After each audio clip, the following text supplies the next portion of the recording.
Going live.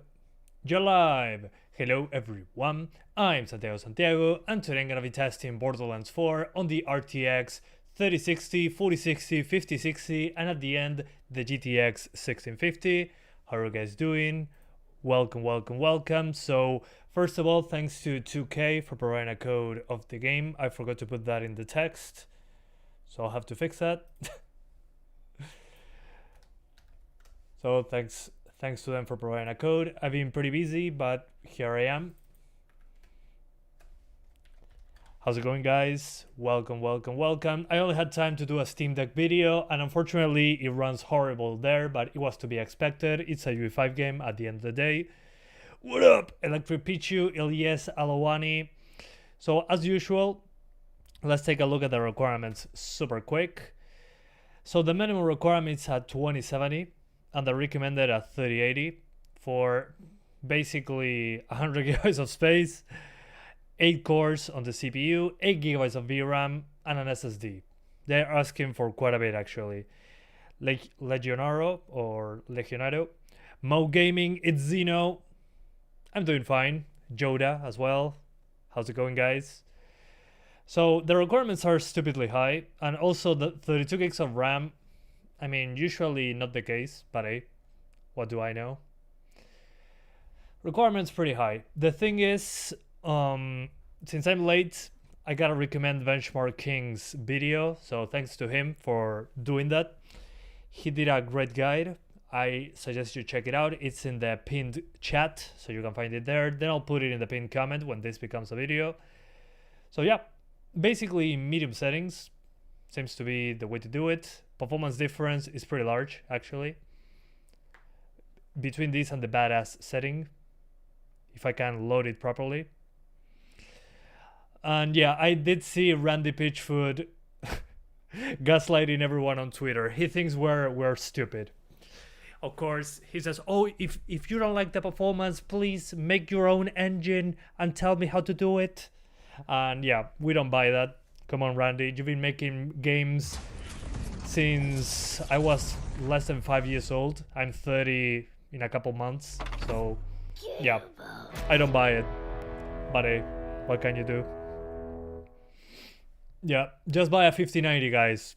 You can maybe hit 60s with a 5090. You're welcome. So first of all, positive things, it compiles shaders before launching the game. GG.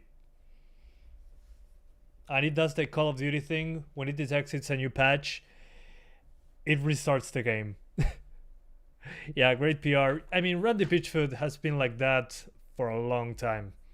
I remember being a kid reading the news, and he was always there saying stupid stuff.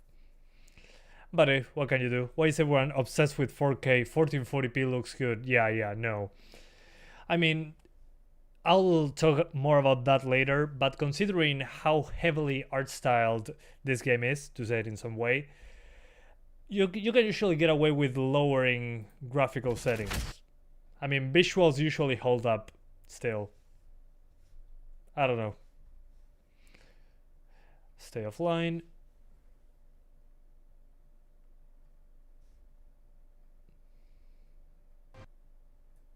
Okay. I am getting audio, that's good. So let's check out the visual settings. We're at 1080p with actual full screen. GG for that. Usually UE5, many games don't have that. Here we go, graphics preset. By default, the game put it on high with full resolution DLSS. So that's good. Let's keep it on the high preset for now. I'm not going to go badass. You know what? Let's go badass. Just because I want to see the differences. Yeah, let's put it on the highest. And we're okay, and motion blur, no thanks. It's so unnecessary to use UE5 for this game. I mean, yeah, exactly. It makes no sense. They could have made it on UE4. I mean, Borderlands 3 still looks great. So I don't see any reason to do that. But okay. On high, we're getting below 30 in the main menu. And it's compiling shaders again. That's probably because I changed some settings. Not sure if it's on my end, but you're pretty sure you can hear... Oh, you're hearing me twice? What? How? I'm pretty sure I'm using one microphone. Audio is fine? Okay. Oof. Jesus. Okay. So on Badass, at native 1080p, I'm getting 20 FPS. I'm not joking. Although I have no audio. Let me fix that super quick. No audio for the game. It's probably due to the full screen thing. No worries. Anyway, let's try to get the visuals sorted out. Yeah. So on 1080p, we're getting 20 FPS on Badass. Badass is the highest setting. Let's see high very quickly. So 20 on Badass. Okay, on a high we get 10 FPS more. That's good. It's an improvement. Better than nothing, but still. I think there is ray trace reflections also. Interesting. I need to keep going ahead though. Yeah, we're still dropping below 30, and this is not even the main part of the game. This is the very beginning. Yeah, it's both bad and ass. That's perfection. GG. Ladies and gentlemen, we got him. Yeah. Yeah, sometimes I don't get audio at this resolution for some reason when I'm going full screen. So I have to go windowed. Just a technical thing. That's an issue on my end. There we go. Windowed full screen. Yeah, my capture card hates me sometimes. Open world part is more heavy on the GPU. Yeah. I think now, yeah, now I have in-game audio. So let's use Benchmark King's optimal settings. I left them in the pinned comment, the pinned chat. So LOD on medium, geometry on medium, textures low for a Gigabyte GPU, so let's keep it on high. We have 12 gigs. Texture streaming speed high, 16 times anisotropic, foliage density low or medium. I mean, you can even turn it off. Volumetric fog, medium. Volumetric cloud, high, seems to not change anything. Medium or high shadows, let's do medium. Directional shadow quality on high. No volumetric cloud shadows. Lighting quality on medium. Reflections on low. That probably turns off the ray trace reflections, which is fine. I don't need those in a Borderlands game. And that's basically it. So mid-high, I will call this. And that gives you a massive boost to 44 FPS. And now we do have audio. So this is 1080p, mid, high, and DLAA. So DLAA is 1080p with DLSS as the ambient anti-aliasing. But as you can see, we lose those ray trace reflections. But I don't need those in a game like this. Come on. It's nice to have, but I don't think it's necessary. This game is insanely heavy on the CPU too. Yeah, I saw it when I first launched it. It's kind of crazy if you think about it. I mean, it's not like there's a lot happening right now.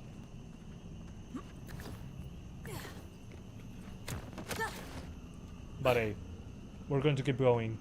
You're getting 5070 Ti next month, $800 GPU, can't even run the game at 1080p native 60 FPS on max settings. Yeah, I mean, in a game like this, honestly, what I've been playing right now, I don't think you need to play on the highest. It looks almost the same. The thing is, the general performance is bad. And that shouldn't be the case. I'm still not used to the grappling hook because I just started the game. You had a cozy little camp I just here, didn't want you guys to go through the initial part. It's pretty slow. Equip. No, I'm equipping this one. RJ, I'm all shielded up. But this is a game that should have been way easier to optimize when it comes to visuals versus performance. That's why Borderlands 2, 1, and 3 still look great today. Borderlands 3 already looks amazing. I mean, they could have made that. We should be good. I mean, yeah, and the art style is not advanced.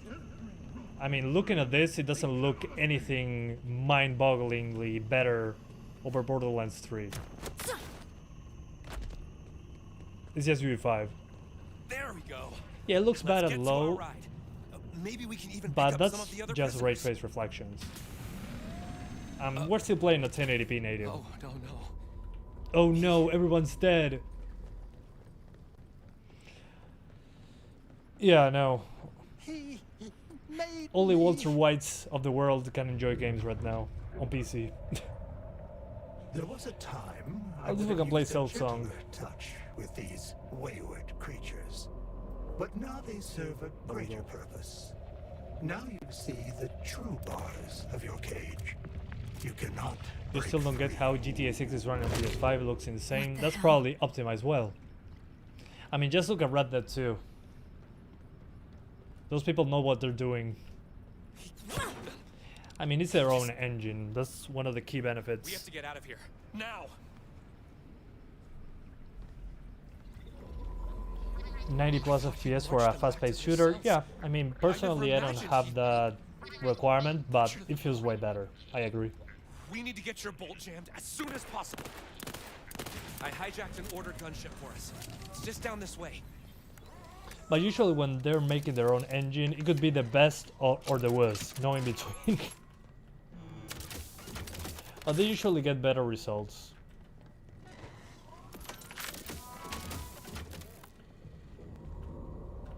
Okay. I have everything I need.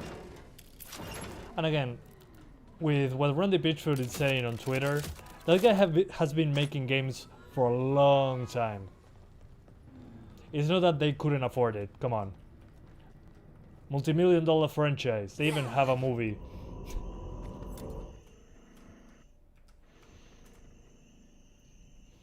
Will you be testing Dying Light the Beast? Definitely.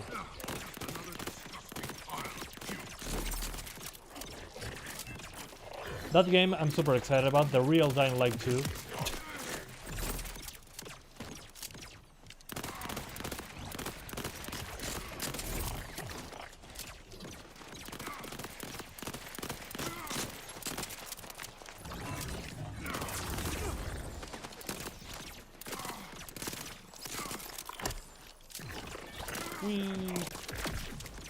Can't hide from me. Oh yeah, I can heal. I keep forgetting that.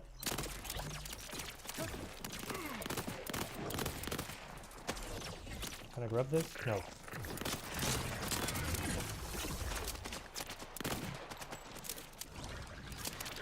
Take-Two took all of the Randy's money for GTA 6. The poor guy couldn't pay the devs to optimize the game. Oh no! Not again! And thank you Spencer Walker 21 for the 6.66, the devil's donation, US dollar donation. He says, I'm surprised how bad it is on Steam Deck. I'm hoping they would work on Switch 2. I mean, the work on the Switch 2 for Steam Deck will be nice. The thing is, we don't really know how it's going to be on Switch 2. I've seen the trailers for the Switch 2 version. It doesn't have grass, which is understandable. But at the same time, I wouldn't say the game looks impressive. It looks good, but it's not like it shatters the gaming community with its graphics. Hey, can I get a hand up? I mean, this runs like Cyberpunk with path racing, I would say.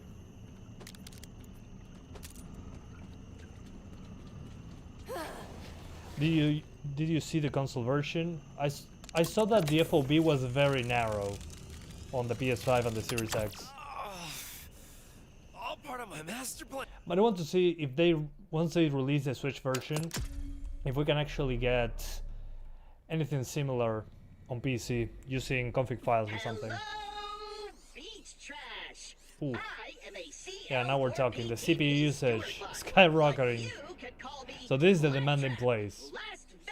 It's not even fully utilizing my GPU, and it's taking time to load everything. So this is the real test. I'm Vex. Yeah, My whole on the deal is that consoles your there's no friend FOV RJ slider. just Here helped we me do break out have of it. prison. He told me to find you. But let me see, if we're looking at this place, 42 FPS, and if we decrease the FOV, So 45 FPS, 42. If I put 70 FOB, 41.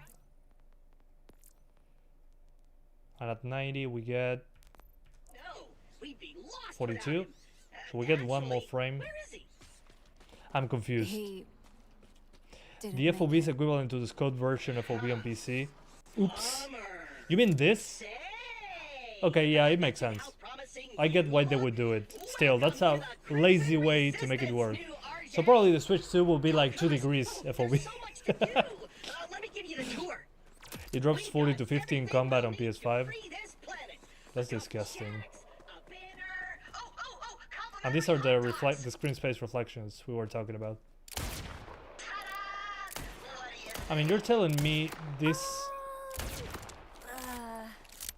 looks better than Cyberpunk and Alan Wake 2.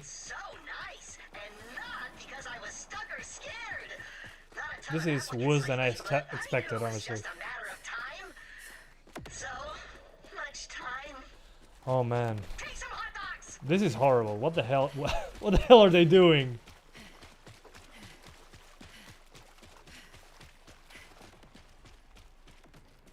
This is disgusting. They didn't even try. They didn't try. Jesus Christ. And I'm not even playing on the highest settings. Let me see the highest settings super quick. I need to see this again. Let's see badass settings. It has to load everything again.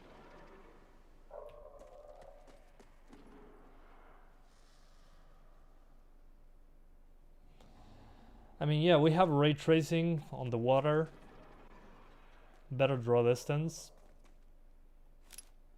And well, my CPU doesn't like this. I think it's because I changed the settings.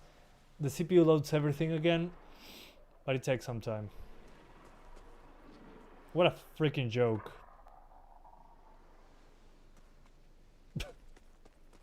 You gotta be joking. They didn't even care. That's fine, I guess.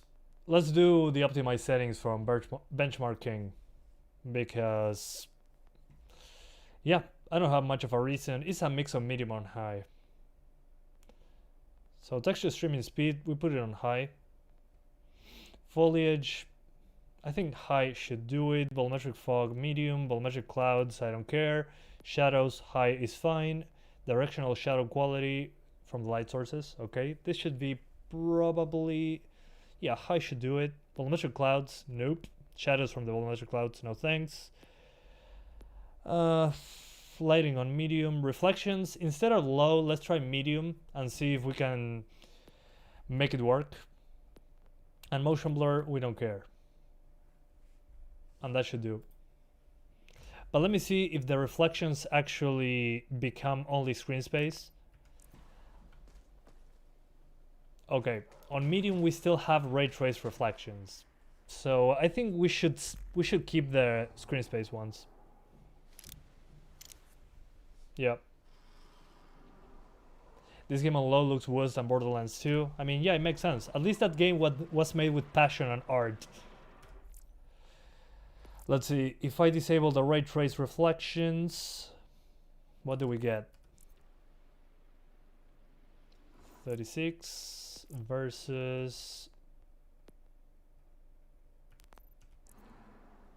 33. Yeah, I mean, I'm going to keep those reflections there, but just because we're going to be using upscaling. I mean, this is so stupid. It's ridiculous. This is horrible. Runs better than before the patch. I mean, they better. Let me just enable upscaling. Oh man, I'm using upscale on 1080p. What am I doing with my life?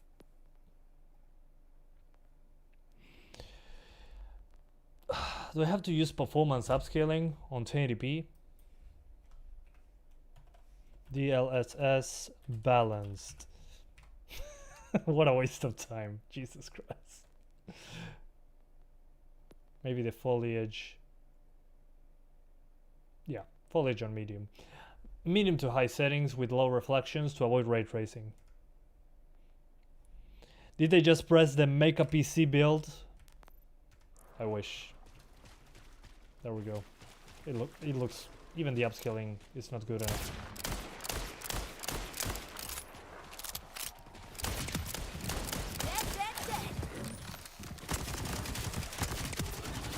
What a freaking joke. After this video, I'm going to show you Borderlands 3. Before I swap GPUs, actually. DLSS balance at 1080p. Randy, what have you done to us? He's probably not doing anything anymore. He's just scrolling Twitter all day. I'm getting the big bucks.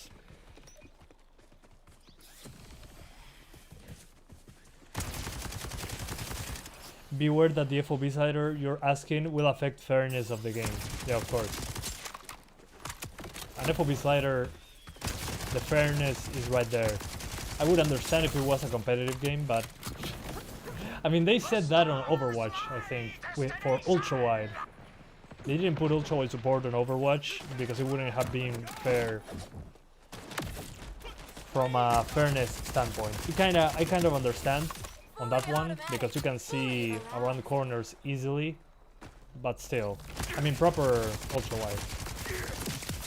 But this is a co-op game. Come on, Randy. He thinks we're morons.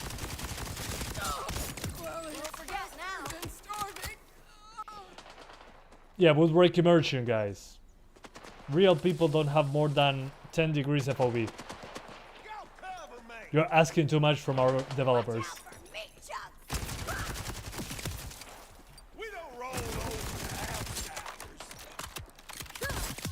I mean, look at this.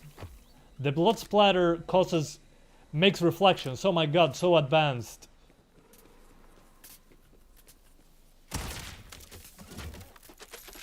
It was worth it.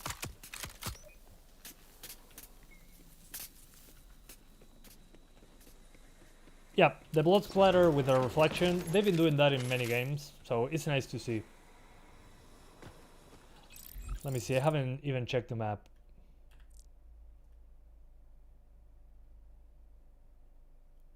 Oops.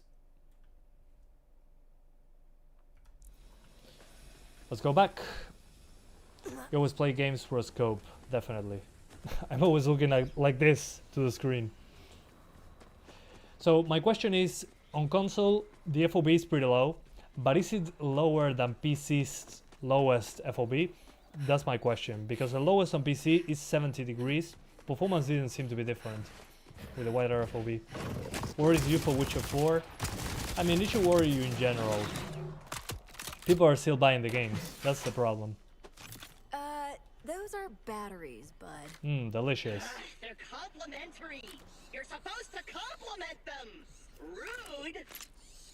Whatever. Look, I got it hard out here. All my top dogs got eaten. Unreal Engine might just kill PC gaming. I don't think it will kill PC gaming. It'll just make indie development more impressive. Take care of your Ripper problem. Because the AAA space is all about spending the least amount of money possible and getting the product out the door and get as much money as possible. So the more time they can save, the cheaper it is to make. But the budgets are just way too high on AAA gamers. AAA gaming. It's kind of sad, honestly. 70 degrees? Okay, because... Let me show you very quickly... Oh, hold up. Are they attacking Claptrap? No, I don't think so. Let me show you very quickly what the FOB looks like on PC. By default, I think it's at 90 degrees, which is something I personally like using. So 90 degrees, you can get it up to 110. Usually the maximum is 120. What I dislike about FOB sliders generally is that the weapon model is the same size no matter the FOB. And it should get smaller as the FOB increases, so it's not jarring. Otherwise, the gun feels huge. It's like a quarter of the screen is the gun. Okay, let me open iCat and show you what I'm seeing. Okay. So if you look at it, that's me. Hi. It's hard to see on this screen, but you get the same frame rate, basically. But at 120, which is the middle of the screen, you get way more to see. 90, you get an in-between. And at 70 degrees, which seems to be the console version, you don't see the entire thing in the middle. Oh, let me do a split screen thing. There you go. 70 degrees, 120 or 90. Yeah, this is 70 versus 90. I mean, it's very close. Very close. You cannot even see your shadow. It's ridiculous. That makes no sense. No wonder people on consoles have been getting sick. I mean, yeah, this FOV is too narrow. I'm pretty sure on consoles they do it for performance reasons. You lose a couple frames here and there, but 70 at PS5, now that you have seen. Okay, so it's basically the difference between seeing the game like this and like this. 70 is very, very narrow. I mean, on the 360 and PS3 era, I understand. I think Modern Warfare 2 was like 65 degrees. But at those times, we used to be farther away from the screen. And we weren't used to wide FOV outside of PC.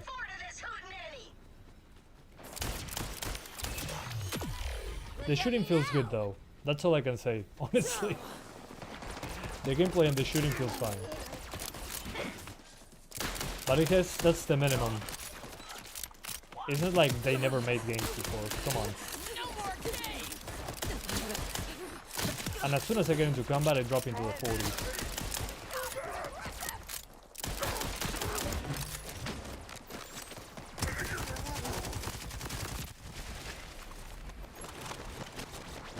Yeah, it stutters too. It's not like I have a low-end CPU. I mean, yeah, it's an i5, whatever you want to say, but it's a 13th gen i5 with quite a few cores, and the game says all the time in the... Ooh, that's spike. The game says all the time in the requirements, at least 8 threads. I have a lot of them. I have 20 threads. Borderlands 1 even had an FOV slider on console. Yeah, Borderlands 3 also does. I've been playing Borderlands 3 to prepare for this video. And I got a physical copy on PS5 for $15 with all the DLC. I already had it on PC, but I wanted to play it on PS5. And it looks good on PS5. The thing is, it also has an FOV slider. And that's the first thing that I change, generally. I like to keep it at 90 degrees.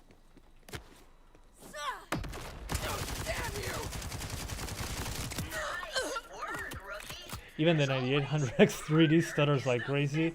Actually, guys, I think this is an ideal game to play on my streaming PC. I have a 4090 and a 5950 X3D and 64 gigabytes of RAM. What were those guys doing? And I did Metal Gear Solid Delta on that one just to show you how poorly optimized it is. Well, this one seems to be perfect for that. But again, I don't think it looks that impressive considering how it runs. I mean, look at those trees.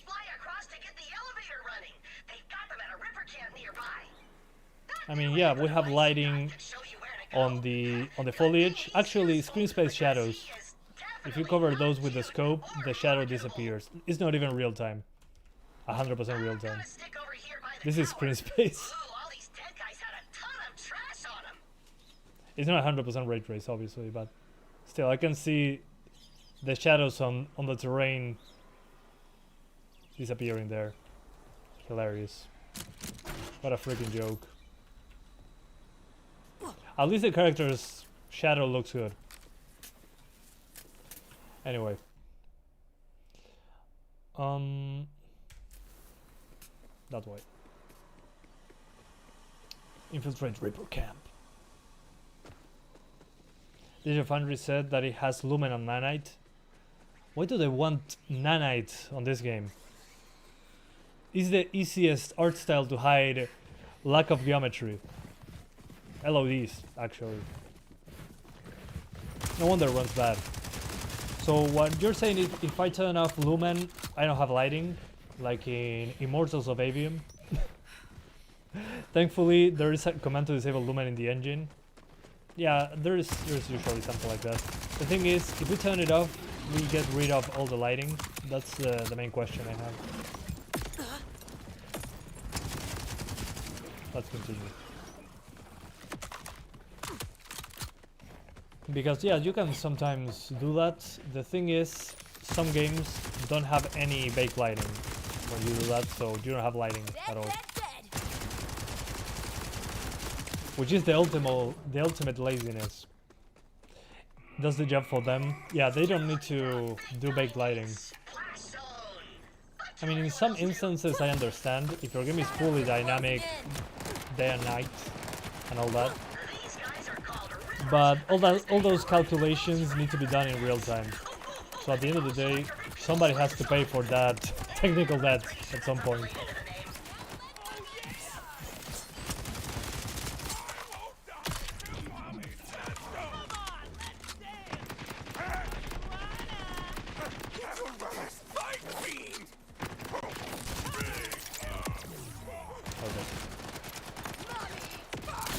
So 60 frames, unless you use a ton of upscaling, you're not getting there. Lumen is for ray tracing too. Yeah, it's the lighting. It's the dynamic lighting. The real-time global illumination. FSR performance. Sorry, DLSS performance. And there it goes. 540p. And they said 540p gaming was old school. It's more alive than it ever was. Where's my 800 by 600 screen? But guys, playing at 4K is asking for too much. I'm not even playing at 1080p. I swear, baked lighting on a game like this might have been far better. Definitely. Do you guys know if this game has day and night cycle? I mean, in real time? Do we have time of day changes? Because if so, if we don't, there's no reason to have fully dynamic lighting.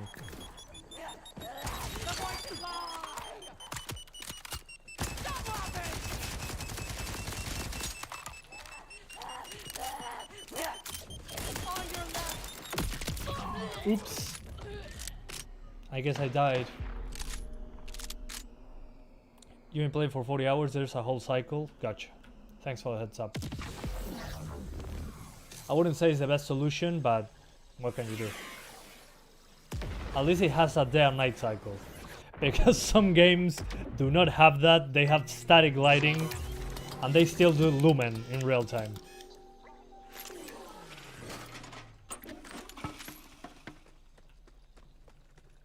Anyway.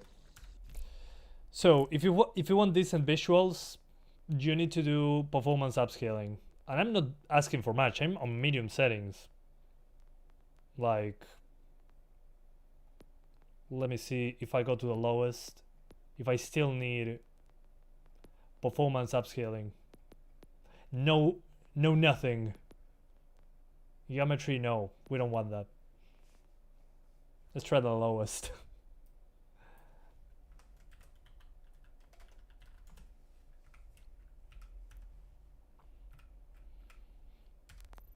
In some parts of the map, it's always the same time. Oh, well, yeah, maybe in cities and stuff like that. Okay, let it load the new settings that I chose. That's why it's at 100%. It reloads whatever it changes. 1 sec. Almost there.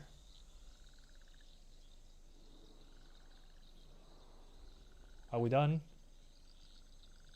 Okay, I think we're done. Okay, barely scratching 70. Okay. Let me see. Quality DLSS at the lowest. Okay. DLSS quality. Not even native. Geometry setting. What geometry? Yeah, it's probably, yeah, I don't know.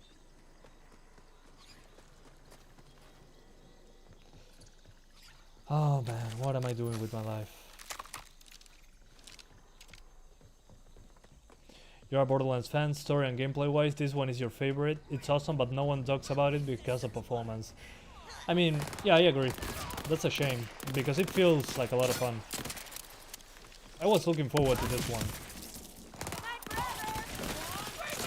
I mean, the performance thing is my main issue with it. And I understand why most people have an issue with it. It's unacceptable. But I shouldn't need to play at the lowest settings to get this performance. And at the lowest settings, I still need upscaling. At 1080p.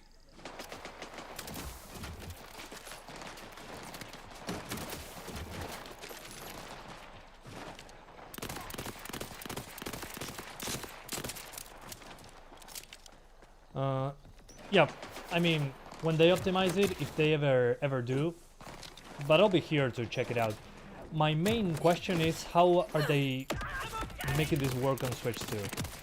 Is it a separate build? Is it custom settings? Because if it is custom settings, we should be able to replicate it on PC. It's the same engine at the end of the day. It's not like like Epic Games made a custom version of UE5. And Chrome crashed on me. I'm back. And I'm still dropping below 60. So unfortunately on the 3060 what I have to recommend is benchmarking settings plus the either balance or performance upscaling. There's not much else that I can recommend.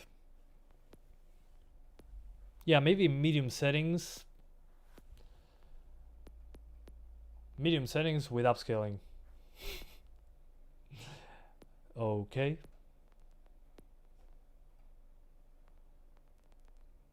What a shame. Unbalanced upscaling so it doesn't look as potato.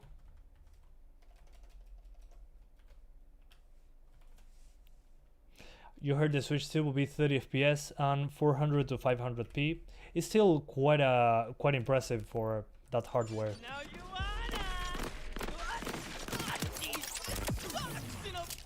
let's not do that again.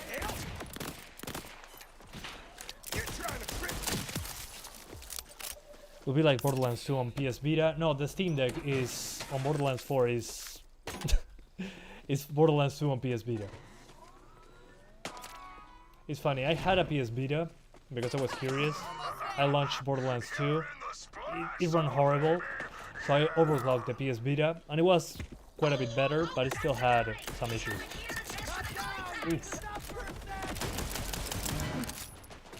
Okay, no fall damage, that's good.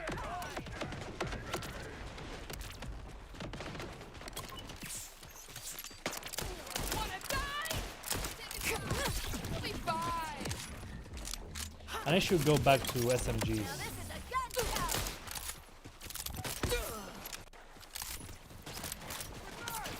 Anyway, so if you have a 3060 and you don't mind being into the 50s with balanced upscaling, I'll say this is the way to go.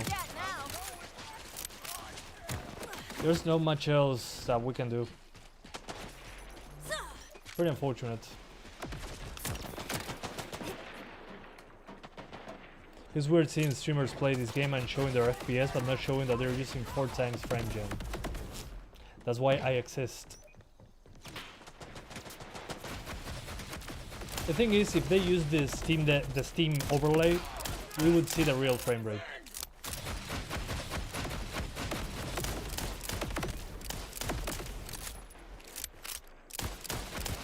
And I'm not saying the game looks bad. What I'm saying is the game doesn't look good enough to justify this performance.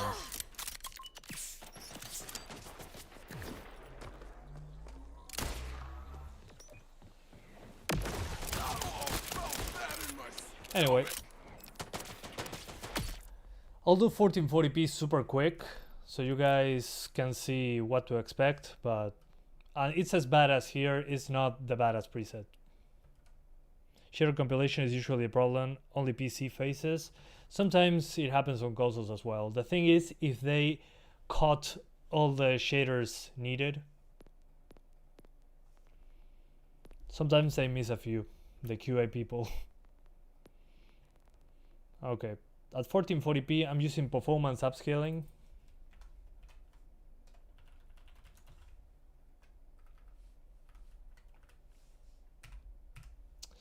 Let's see it. Okay, looks way better now. Not surprising. Yeah, it looks so much better at 1440p. ¿Qué dice Facundo? No, la verdad que no, con lo que sale el juego esto es muy estúpido. Yeah, guys, for $70, do not beta test the game for $70, please. This should have been done before release.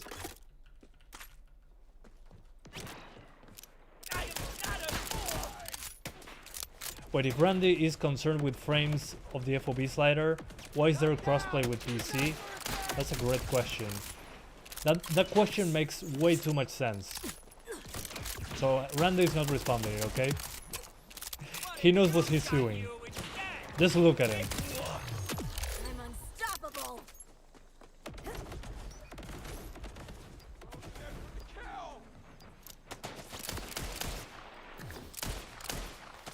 Hold up, I need another gun.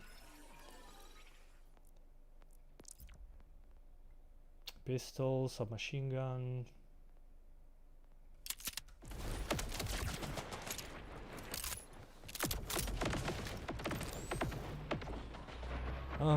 Didn't Gearbox CEO say that the game is working as intended? Yeah. He said the same thing that Todd Howard said when somebody asked him, hey, when are you going to optimize Starfield for PC? And he says, no, it's a next-gen game. Maybe you need to upgrade your computer. It's the same message.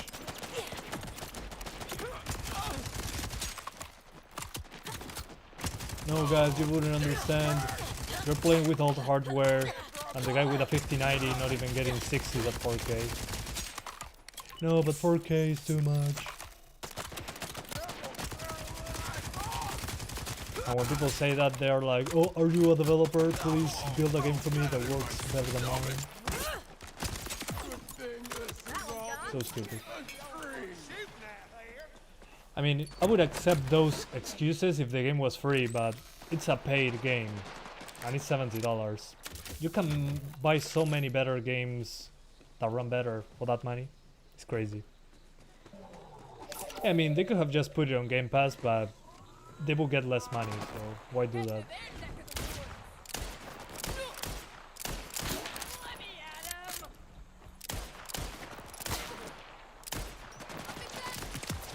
Boom, headshot. Okay, here we go. Jump. Salutations.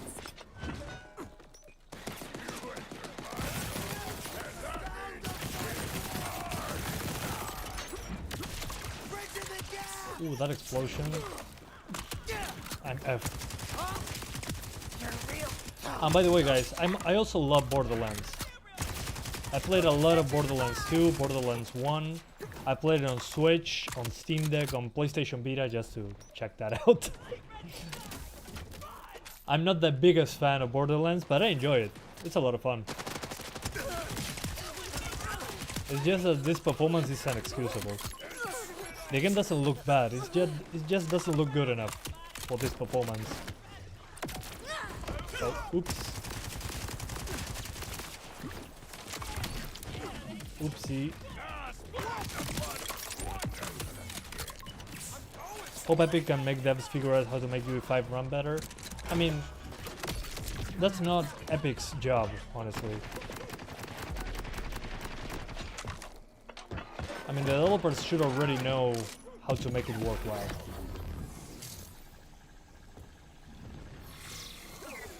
They made it before.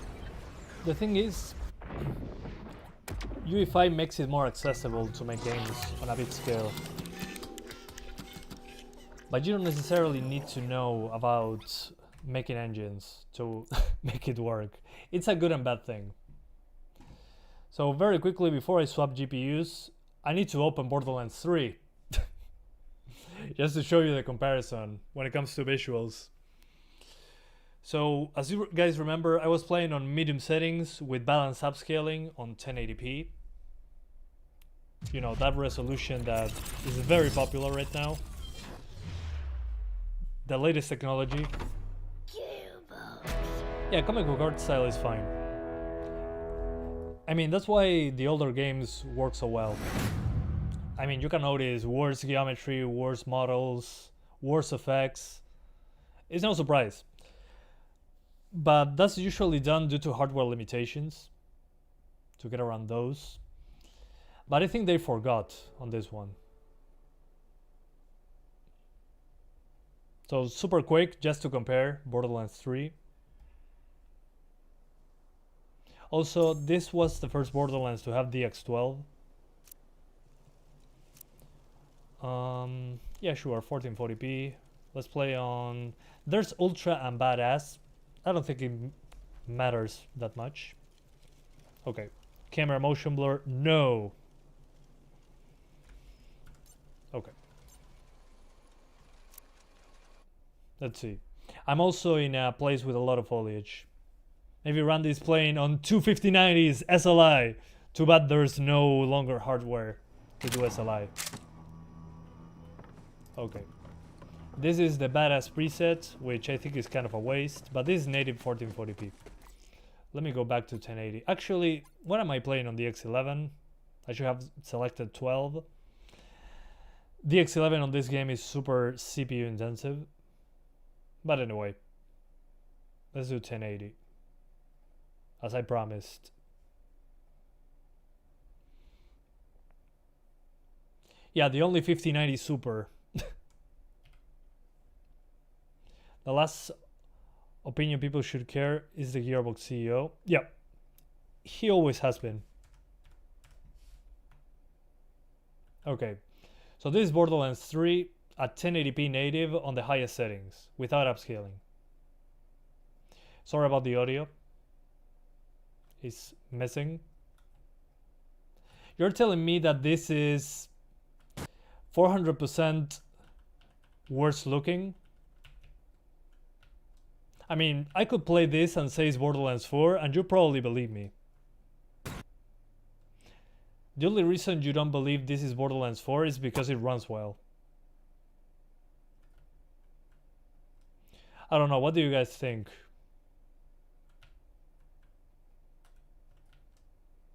Yeah, it stutters, but that's because the X11. It's so smooth. Anyway, so that's the point. I think you guys understand now.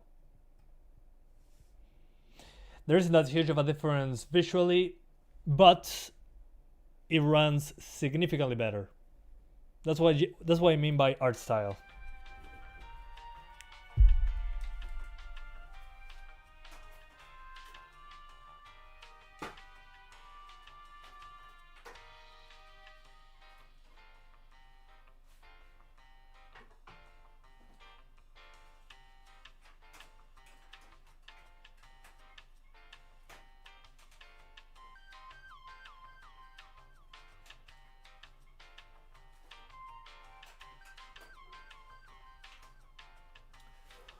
.4060.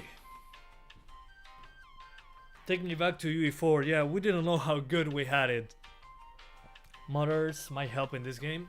I mean, as long as they actually made backlighting with Lumen at the same time, but that's probably unlikely. Yeah, Borderlands 4 is more open world. But I mean, we should be able to disable the ray tracing altogether. How bad was the performance on Borderlands 3 on release? No, it wasn't way worse. We didn't have DirectX 12 until a later patch. At the time, Borderlands 3 was a poorly running game, but at least it looked significantly better than Borderlands 2. And they just jumped engines at that point. The thing is, now the visual difference isn't as large. We're getting to, well, it's been a while since then, but we're getting to the point of diminishing returns when it comes to game graphics. I mean, you lose lots of performance for very, very little noticeable visual improvement. Anyway, 1080p. So the 4060, one of the problems, 8 GB of VRAM. So yeah, the Nuvo is 10 FPS less even. Well, the thing with the Nuvo in this case, yeah, is CPU limitation. Usually when the Nuvo strikes the most. So yeah, if you take that plus how much CPU the game uses, yeah, it's a mess.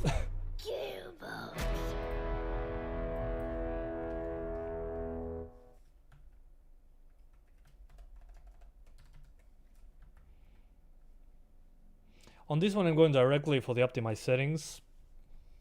Thanks again to Benchmark King for making those. 4070, and you're getting 60 frames on medium. Sorry to hear, man. That's so stupid. In the meantime, it's compiling shaders.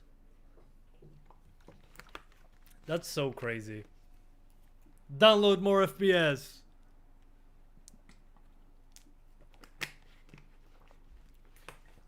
Don't worry, I'll ask Randy. Hold up, let me ask him. RTX 4070. The 4070. Oh no, dude, it came out in 2023. Your card is too old to run Borderlands 4. It's a next-gen game. You don't understand, man. We cannot optimize for a 4070. It's too old. 500 FPS in the menu. Oh my god. You guys don't want anything else? The GPU is too old. 5090 is on stock. Finally. I can sell my house to buy a 5080. That's so stupid. But hey, being a buffoon is what he's here for. I gotcha. Yet the consoles are 5 years old. Yep, you might start playing Borderlands 2 again and call it a day. Yeah, it's not a bad idea. It's a good game. It's better than Borderlands 3 when it comes to the story and the humor. So sure, not a bad idea. And it's super cheap, generally. Slap on 4x frame gen. Oh my god. Give me more frame gen. Nothing better than latency. Yeah. I mean, as soon as FrameGen was shown, I was like, oh man, this is going to be user's clutch for low FPS. And I guess I was right. What a shame. It could have been so good. This isn't next gen, it's FrameGen. Perfection. Hold on, I think the colors are wrong.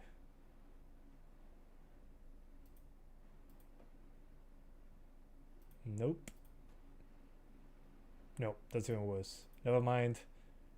My colors are fine.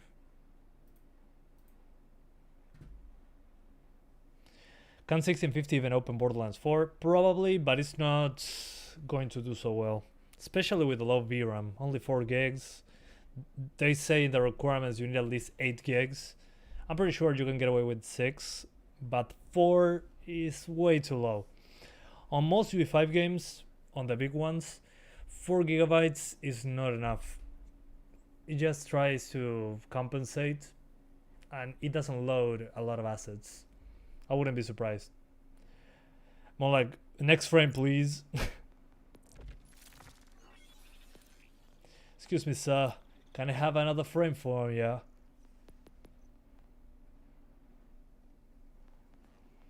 Okay, let's start with medium. I don't even want to waste a lot of time with that.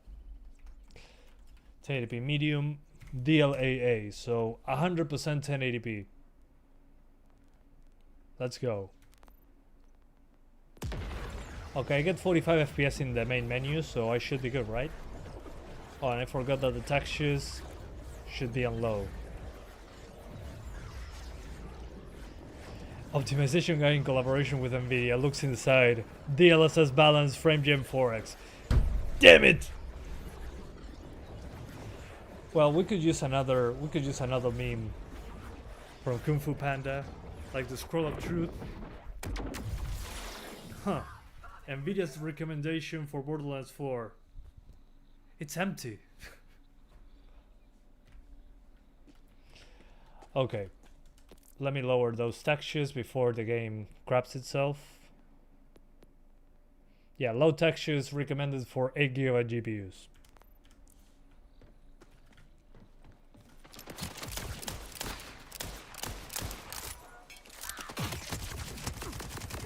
Okay, it's doing better than the 3060 obviously. But still. I'm playing at medium settings on 1080p.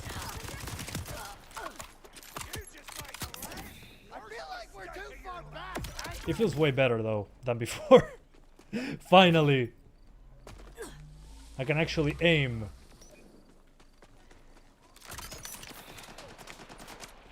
Still, on a 4060, and from the people that say that you need a newer GPU, I have a 5060 in the test bench as well. Disable anisotropic filtering? No, that won't make a difference. Anisotropic filtering is not the same as anti-aliasing. I wish it made a difference in this case, but it doesn't.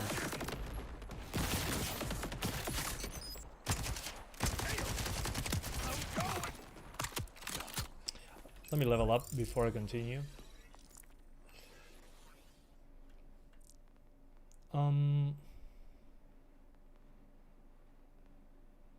Bex deals increase action skill damage, the higher her health. No, my health is always low. I invest all my points on this.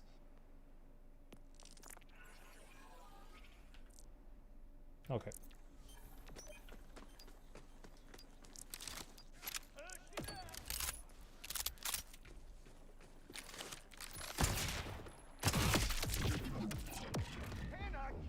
Just in the head.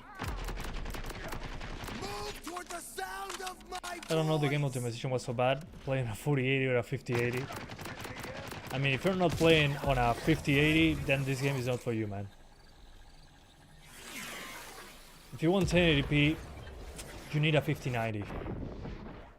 Otherwise, what are you doing, man? Could you call yourself a PC gamer without a 4090? Or, sorry, 5090? The 4090 is too old. Not meant for this experience. What a tragic thing to learn. Anyway, let's actually try frame gen. Why? Well, actually, it doesn't allow me to use frame gen without upscaling, I think. Oh, it doesn't allow me to use it in general. Oh, I know what's going on. I forgot to enable hardware accelerated GPU scheduling. So I'll need to restart my PC for that. Okay, no problem. Let's use quality DLSS and I'll reboot my PC after that. So I show you frame gen. Also, the DLSS doesn't look great on this one. I'm not sure if this is DLSS 4.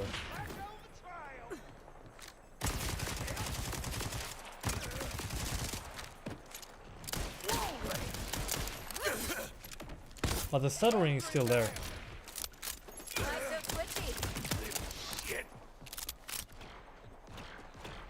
Chat, thumbs up. Oh, thanks guys. If you could thumbs up this video, it helps a lot. Whether it seems like it or not, I've been trying to do more content, but work has been not war. Work has been difficult. That's okay though. I wanted to play this game on Friday, but I could only get the Steam Deck video done. So if you want to see more of this, please let me know. I might even do a stream with a 4090. And I should pay more attention because I'm getting killed every 5 seconds. This is embarrassing. Last time you'll see me like that. Why did you disable hardware acceleration? Because I was doing a stream on this computer, and usually first streaming you should disable that because it can break OBS. That's the only reason. Oops. I can tell you're boring. And thank you, Fallout Boy, for the $2 donation. He says, I don't get a thumbs up, but I'll give you $2. Thank you, sir. I appreciate that a lot. But give me that like. Thanks, man. I appreciate the support. Hope you're having a good day. Great name, by the way.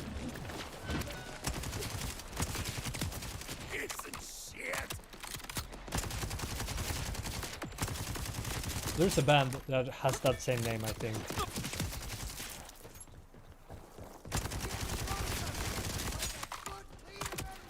Sounds familiar.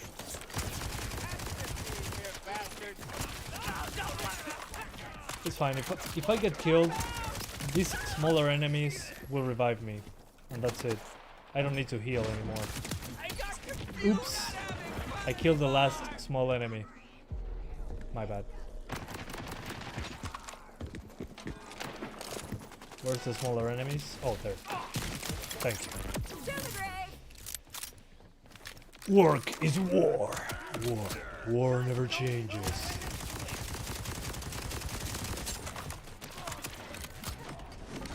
This means war. Really? Oh, I can get him. GG. Do I get a better gun now? I want a rifle. Oh, this is a submachine gun. It works. Ooh, this is way better. You into this series? Yes, yes. I've been playing the third one on PS5 just to try it out. I already have it on PC. I'm not the biggest fan, but I enjoyed it quite a bit.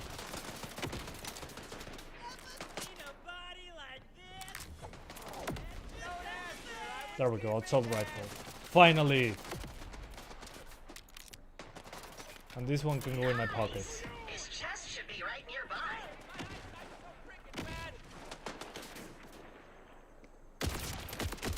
Oh yeah, that's way better. This gun reminds me a lot of Battlefield 1's weapons.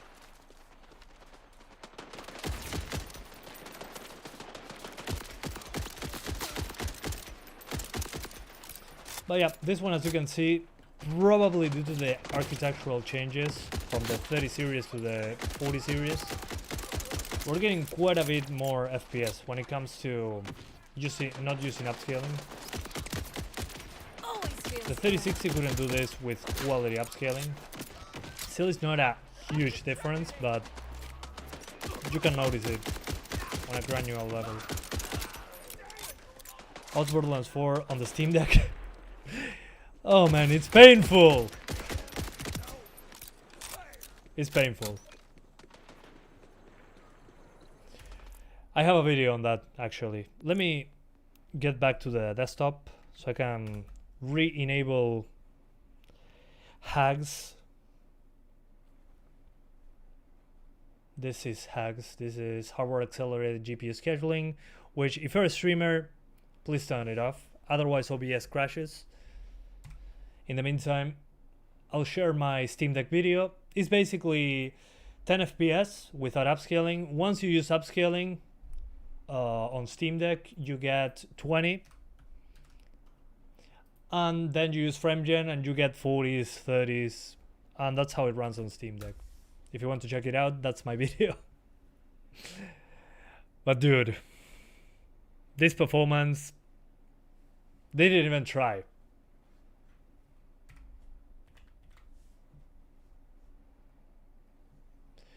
Not even attempted. They didn't show up for work. Yep, have fun. But the Steam Deck video on Borderlands 4 It feels like a skit if you look at it. I played way too much though on that video at 20 FPS. So 30 FPS feels smooth nowadays to me. If it runs around this PC, it's fine. I agree. You guys don't understand. Yeah, fun to play, but it's stupidly hard to run. Agreed, Fallout boy. The window optimization settings are not good for games. Yeah, sometimes. The thing is, it's enabled by default. On my personal computer,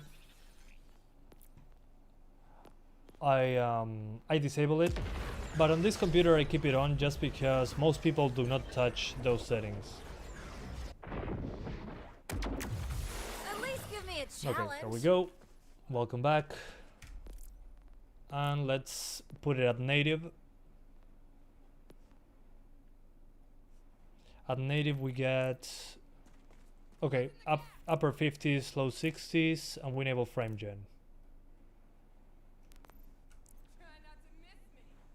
So DLAA, DLSS, native plus frame gen on. Do I like frame gen? Absolutely not. I rather lower the resolution personally because input latency. But if your base frame rate is good enough, you should be okay. In this case, we're getting 90s. Oh, hold up! I have the Steam overlay. The Steam overlay shows you the real FPS. Hold up. Here. Overlay. Performance monitor. Bottom left. Yeah, that should do. There you go. So the bottom left corner that you're not seeing it because I forgot to move the text. You got the real frame rate and the frame generated frame rate. So the real frame rate right now is 42 FPS. And that's being frame generated to 89. So we're actually playing into the 40s with frame gen on. And then it's frame generated to 80 something. So generating fake frames does have a cost. If we weren't using frame gen, we'd be into the 60s, I'm pretty sure. Bruh. ¿Qué dice Hiro? ¿Todo bien? Game feels like it was meant for next-gen consoles. Meant, well, probably because of the performance. But when it comes to visuals, I mean, it looks good, but not as good as other UE5 games that run better than this.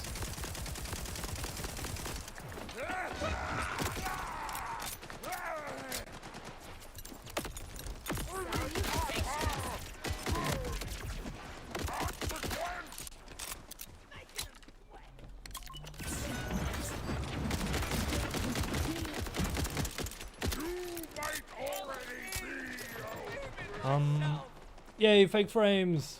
Ah, bueno, felicidad de independencia, Hiro. Anyway, so frame gen, there you go. Let's see without frame gen what we can get. I'm pretty sure we'll be into the 50s, but we're about to find out. So without fake frames, we get into the 50s, yeah, definitely.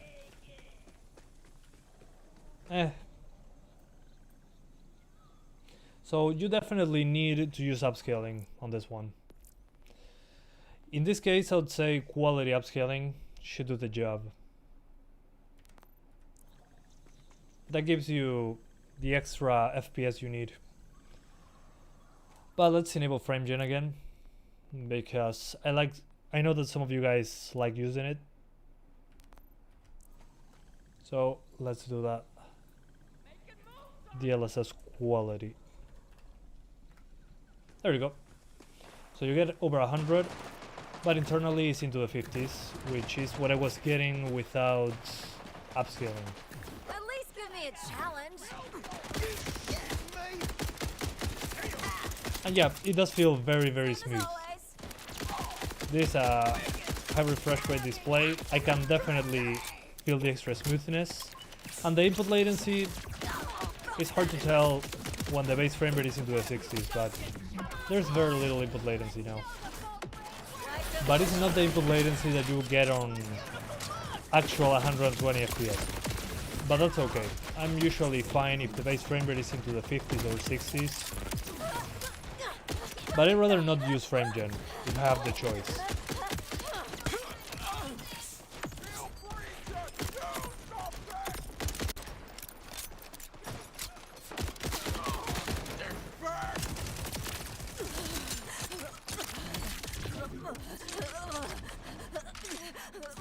Excuse me, sir. I need to shoot you in the head a couple times. Yeah, on the Switch 2, I don't know how they'll do it, but if they do a custom solution, please make sure it works on PC as well.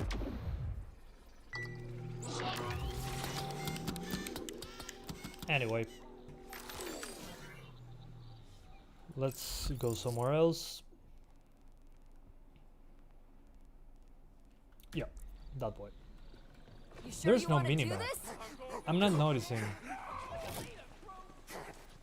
Do I have to unlock the minimap?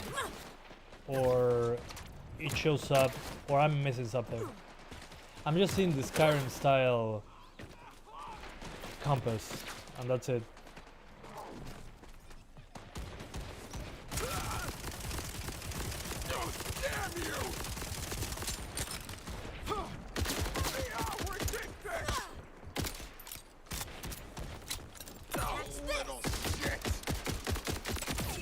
There we go.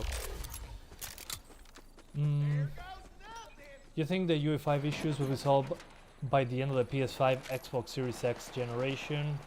Probably not. I hope so. If they do that at that point, I'll be impressed. I'm not saying it's impossible, but every time Epic says, oh yeah, now it's 30% faster, they probably turn something off from the background that most people can't notice. It's very hard to fix that, I'm pretty sure. Otherwise they would have already done it, and this really helps GPU manufacturers, CPU manufacturers to actually sell more components. Hey, you got the glide pack? Sick! There's a ridge nearby. Oh, glide pack. Test it out. Like in Far Cry 3, press and hold space. Okay, Beautiful. Now you can glide That's in fine. the air like a majestic dove, or a receipt you have to chase around in the parking lot. you tested and saw frame gen and multi-frame gen looks really bad at 1080p and 1440p. Guide you from there. I mean, yeah, I can see some ghosting, but nothing we haven't seen before. But anyway, frame gen can F off. I did my part. So I'll keep that off. It's okay, it works. But make sure your base frame rate is high. Otherwise, input lag. But what I'm disappointed about, apart from the performance, is that DLSS doesn't look great in this game. I was expecting way more. I'm not sure if it's DLSS 4 even.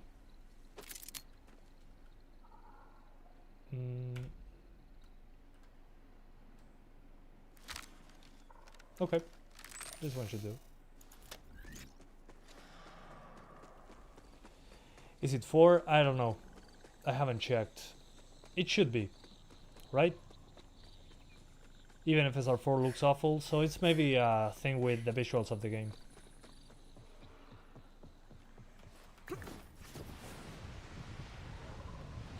There you are, rookie. I was beginning to think I hallucinated you. Or maybe I'm just having a nightmare. Can't you and force have DLSS 4 hallucination. now? Yeah, you can with DLL files, but I shouldn't have to do that. I experience It should be there on day one, come on. Now that you have the glide pack, you can get Epic gave Borderlands 3 a free back in the day. Oh, for free, yeah. on the double. Yeah, I remember they gave it away, I think. Ah, okay, I got it.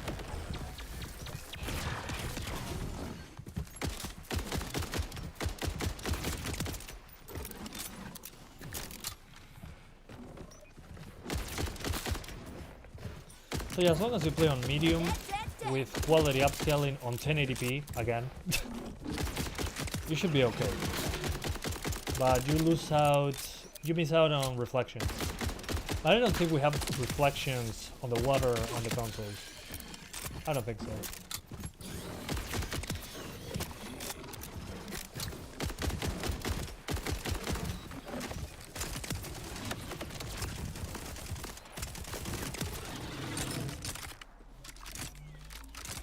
Okay, let's do 1440p. Hopefully the VRAM gods are listening.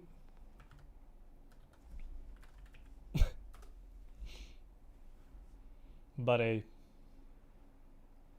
1440, and we're doing balanced.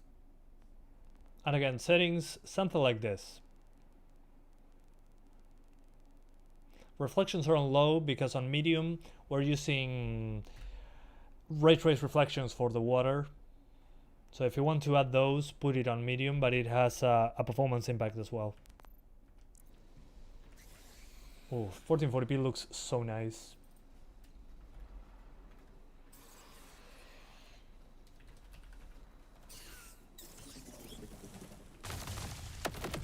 Oof.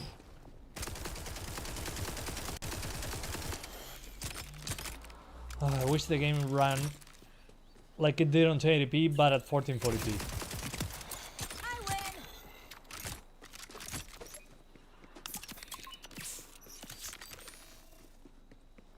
win. Download more VRAM.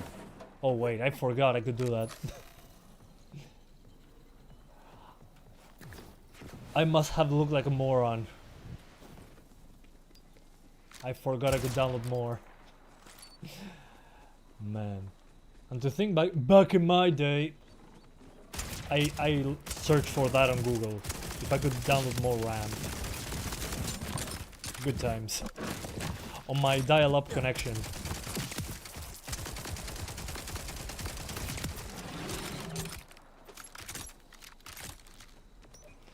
Lots of scaling on top of frame gen. Oh yeah, sure. Frame gen on top of frame gen.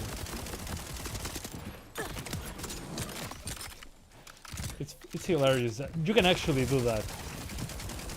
That's the funniest part. And the fact that it's necessary makes it even funnier. In this game, DLSS native performs better than turning off the upscaling. Makes sense. Maybe there is some upscaling even at that, even when you put it on native. I wouldn't be surprised. They can lie about it. Now call the elevator!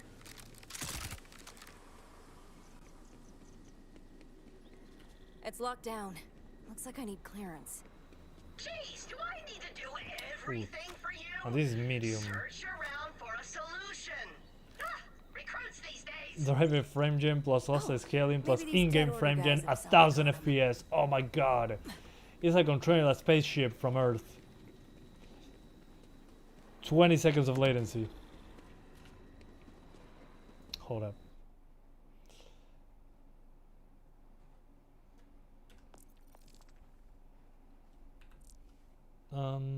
Get clearance for elevator.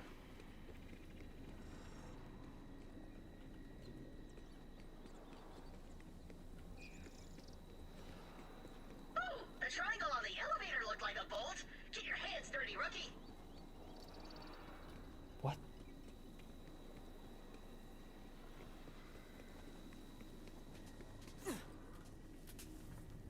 Bye bye.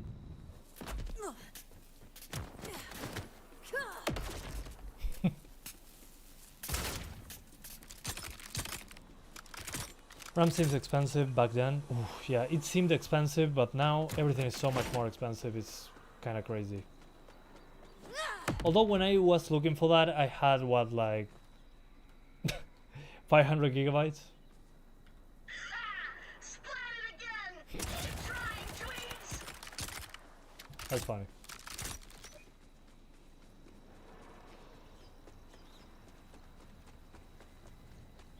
I'll go back up. Time to boycott UE5 games. That's not working. people will still buy them.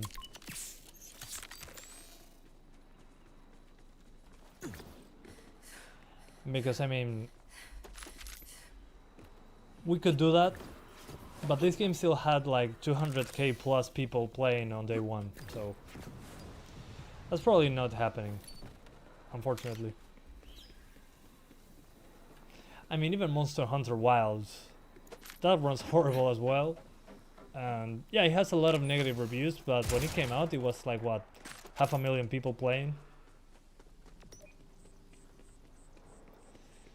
People cannot really boycott video game stuff, I guess.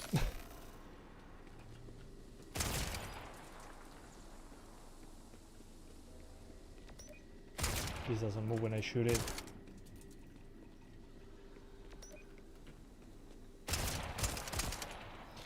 I'm an idiot.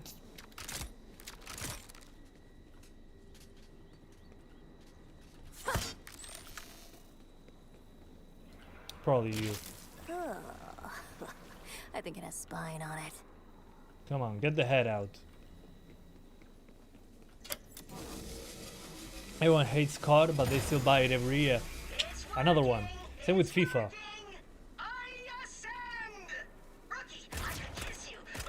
And there's nothing wrong with that. The thing is, they're not going to boycott anything, unfortunately.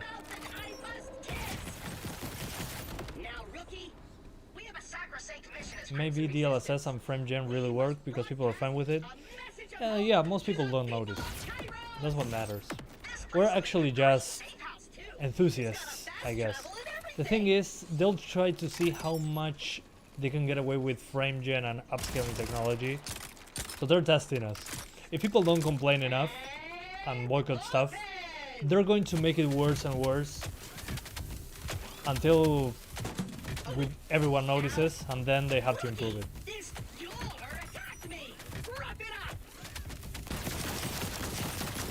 Oh, punch. Rockets don't work, but punches, sure. That's funny. Damn, Claptrap.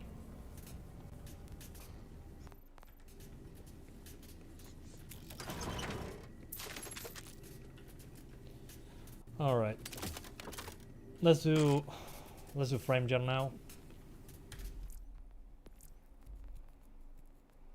At 1440p. It's now part of my channel, unfortunately. That poster is from Borderlands 2.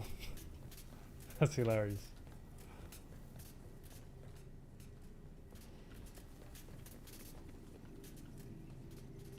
Okay, see, this is another example. This is screen space.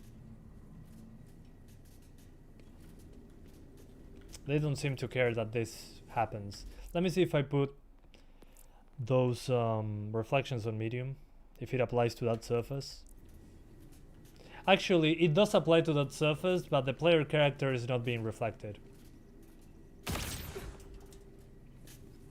Not even Claptrap. What about the highest reflections? Nope. Yeah, the environment is reflected,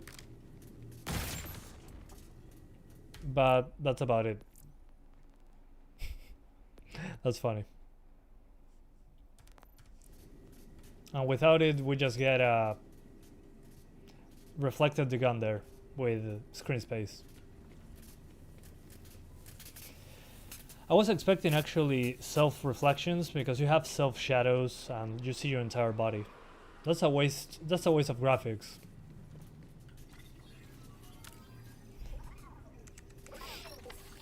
Good hunting, recruit. Now, use Echo 4 on that console to seize this tower for our great cause. Getting me off this damn planet! You played a few Call of Duties with the PS3, but your coaxial internet upload speed was so bad that playing online was impossible. Now, Understood. real work of it. Successful rebellion. Marketing! We gotta get recruitment numbers up. We are all this planet's got. Now that, what's his name died saving you. RJ. Yeah, RJ, that's what I said, clearly. sure you remembered. The point is, we gotta win hearts and minds if we want people to throw their bodies into the wood chipper of rebellion. The whole planet needs to hear my What's next? uplifting voice.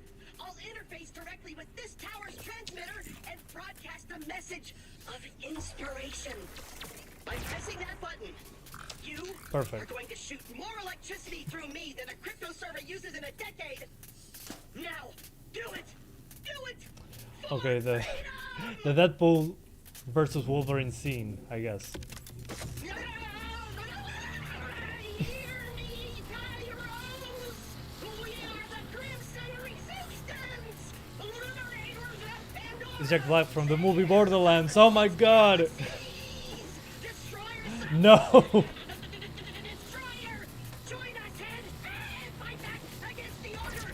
Who is keeping specifically me? You mean Jack Black Stupid planet! from the movie Mario? Out!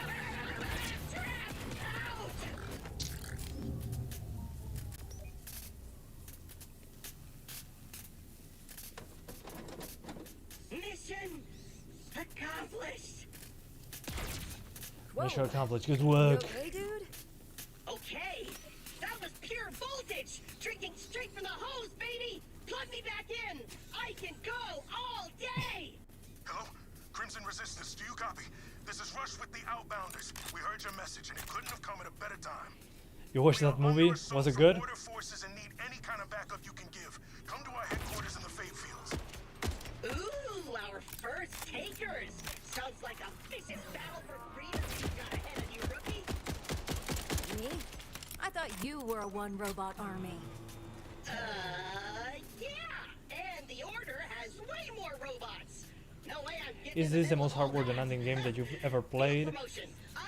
I mean, the most hardware demanding stuff that I played was probably Path Race Cyberpunk, Path Race Doom Eternal, Path Race Alan Wake 2. This one is very close to those, without the path racing. So just imagine any path race game that you've ever played, but without that same performance or without path racing. That's what this is. Your friend learned that lesson. You know, I may not have been able to feel the knife entering his chest. You will not have to give this franchise a chance on your old. Did you hear it? Yeah, good point. I forgot that actress. From his eyes. Oh, and again, if you're playing with reflections on low like me, Thoughts were of you. you have screen space instead of ray trace reflections. Thought you should know. But considering the performance impact, I highly recommend you just use screen space on this one. One more thing, rookie. I know we're saying the Yeah, we need planet Path Race all, Borderlands but 4. you're still a vault hunter. Path Race If you wanna Borderlands get 4 access to before the vaults GTA of 6. Kairos, you'll have to find the pieces of the vault keys scattered around Kairos. There are decommissioned silos around the world that can help point your Echo 4 to a nearby vault key fragment. I'll mark one on your map. I wish Borderlands 3 was this game.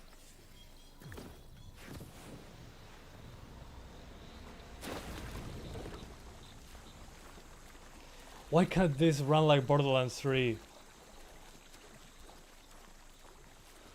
How is the input lag? It's fine. I've seen worse. The thing is, when the CPU maxes out, you can feel it more. But that's because internally it's in the 40s instead of the 50s. It's a fun game. Don't get me wrong. It's just that the performance sucks. It has no business running like this.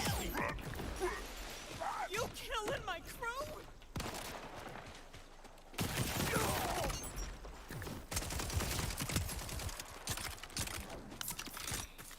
They shoot better than they look.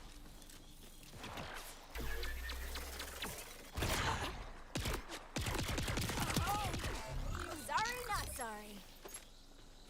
More like a 9090 Ti Super for 4K badass 60 FPS. No, you cannot do 60 on that card. Definitely not happening. You need a newer GPU. That's way too old. Anyway, so frame gen is gone.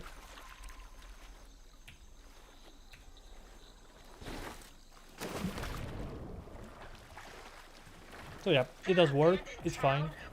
If you don't like the extra input lag, turn it off. But if you want the game to perceive the game smoother and you don't notice the input lag, sure, go ahead. I still won't defend frame gen. It's nonsense. It's a waste of good hardware.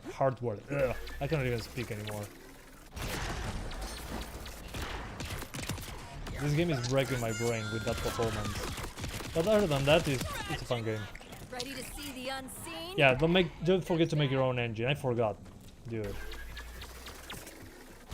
Great point.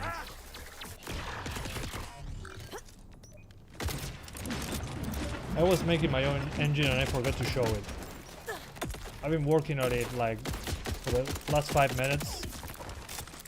I can actually render text now. So easy. Feel like VSync or worse? Good question. I'd say it's a bit worse than VSync with FrameGen on. Yeah, pretty close. Again, most people won't notice. The thing is, if you're watching my channel, you're probably going to notice. Yeah. That's the thing.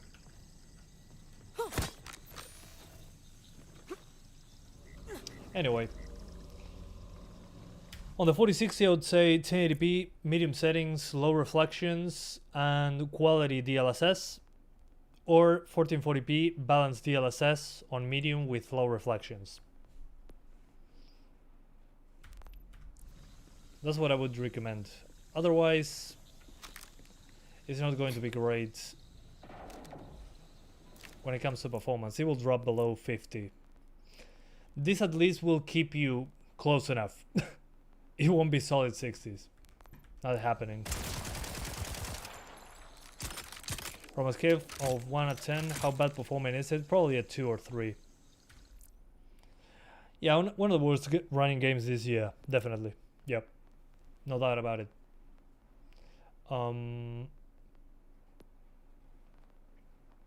Let's swap to the 5060. Sounds weird to say 5060.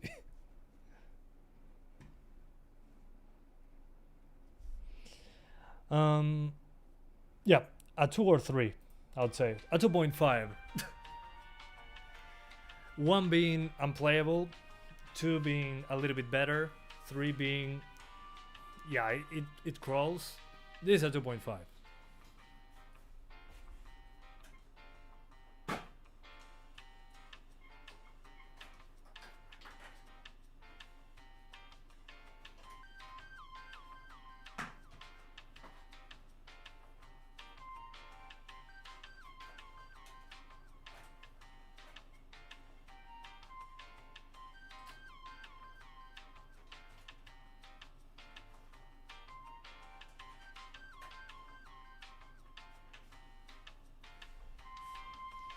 What sucks is that the game is actually pretty fun so far. I'm loving the gunplay as well. It runs bad, make your own engine. Come on, man. But Randy, your game is $70. Oh, if you were a real fan, you would pay $100 for Borderlands 4.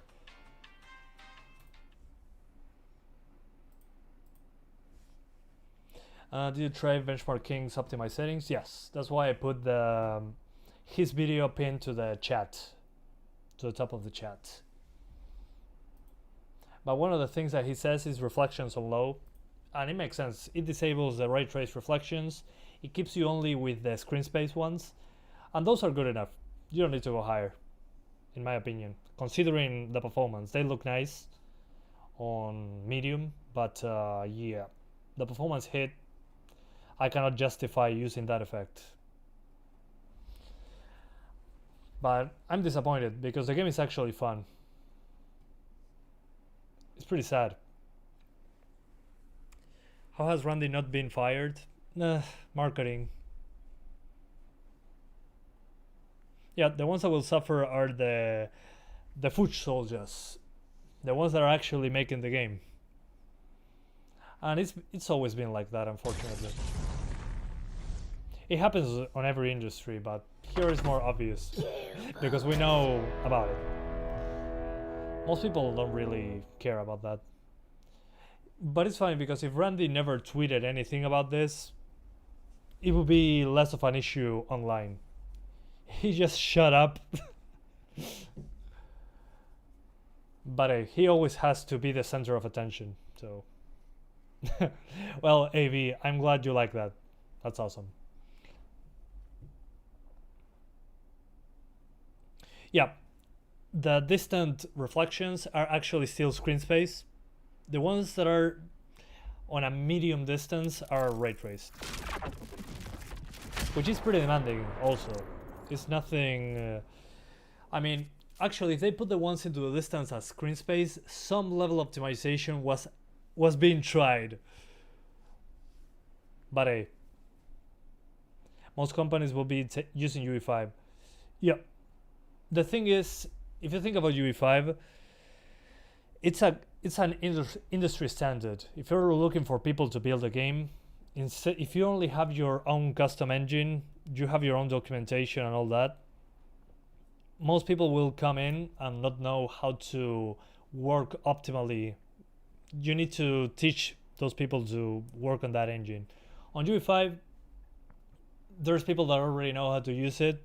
You just skip all the training and get them right into work. So, yeah. That's strange how he's acting like this. Does he want his company to be bankrupt? I guess, why not? It's not the company that matters, it's whatever he wants to do what matters. Spider-Man 2, do you want an entire city with RT reflections? No problem, man. Even on PS5, we have a 60 frames configuration. Tal cual, Benjamin. Koei Tecmo will bring their new remake with UE5. Oh, Fatal Frame 2 remake will be UE5. I thought it was their own engine. Oh well. Although, on Koei Tecmo's side, is one of those examples when their own custom engine runs horrible and it looks horrible. So Koei Tecmo, I think it's a good idea that they go UE5 because their Katana engine is dreadful. It runs like UE5, but it looks like UE3.5. What engine does Spider-Man use? They are Insomnia Games custom engine.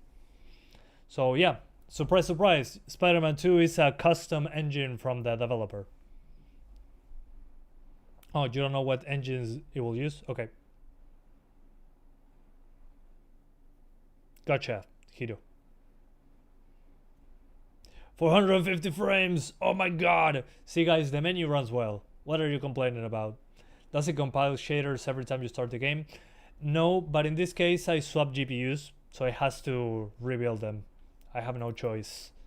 So if you get an update, a change in drivers, anything like that, you'll get this screen. The usual. DLAA. Even Red Dead 2 looks and plays way better than this. I mean, it's a completely different game, but definitely Red Dead 2 is very smart with the use of the graphics. So it doesn't surprise me. But that's what happens. If you use your custom engine, custom made for the game that you want to build, it makes sense that it will look and run better. Red Dead 2 doesn't even have ray tracing. Let's start by that point. Yeah, both are open worlds, I get it, but they're different engines. That's the issue. The problem is, if you don't do your art correctly, the game can run like absolute garbage and not look better than other games. That's the problem. You can make something look horrible and perform horrible.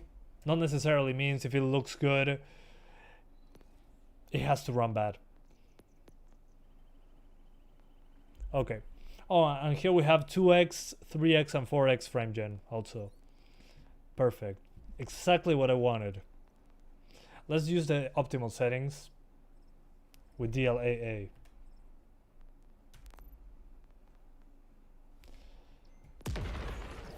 Cyberpunk with path tracing runs the same as Borderlands 4. Yeah, that's why it makes no sense.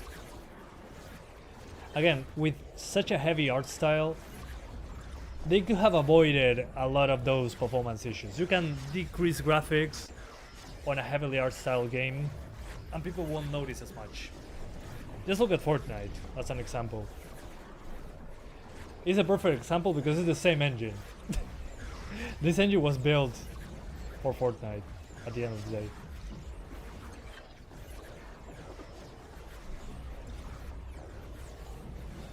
Almost there. Yeah, it makes me sad that CDPR is jumping to UE5 for The Witcher 4. But hey, what can you do? Come on, load those assets. I'm waiting. That's it. Well, as expected, barely an improvement over the 4060. Yeah, barely an improvement.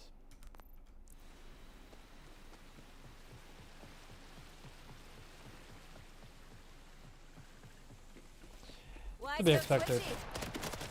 Oof. Although here the stuttering is getting worse. Not sure if it's the area though. You're trying to trip me up? Oof. I don't know if it's shader compilation or traversal stuttering at this point. I might return this game and buy Flight Simulator 2024. I mean, yeah, why not? Even better, refund this game and get the previous games instead. Yeah, what the hell is going on in this part? It's dropping so hard here. I'll double check all the settings.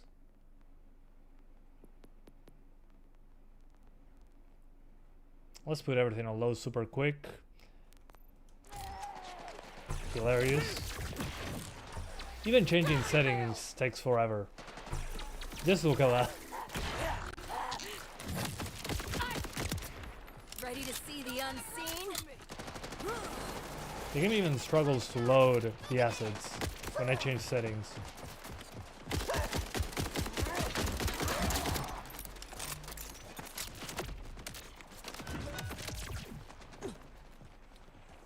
I'll let him kill me.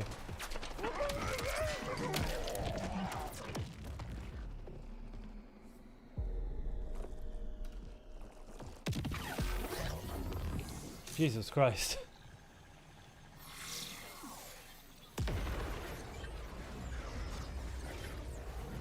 And it's compiling the shaders again. Ah, probably because I changed the settings.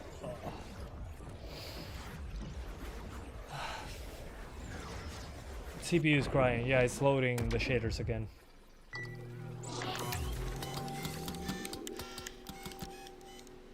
Okay, let's try those settings again. Maybe it's this specific section that is having difficulty. Okay, low reflections. The shadows can stay on high, it's almost the same. Volumetric fog medium, foliage medium or low. Medium I think it should do. Textures on low. And they should do. Let's see what happens.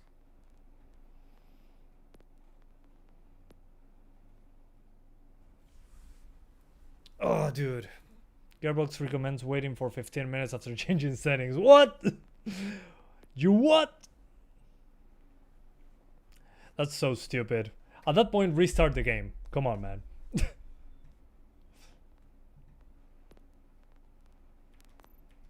Okay, that one hurt, but like in a good way. Yeah, I think it's this area in particular that's having problems.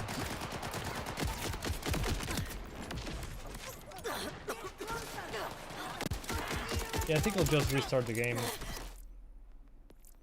and try again. Maybe I changed the settings too much. I don't know.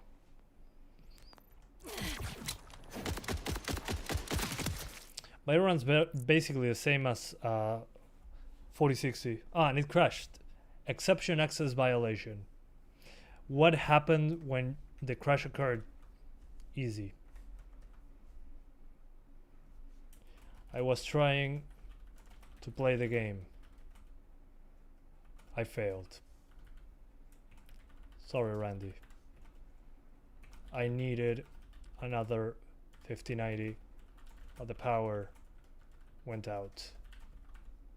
GG.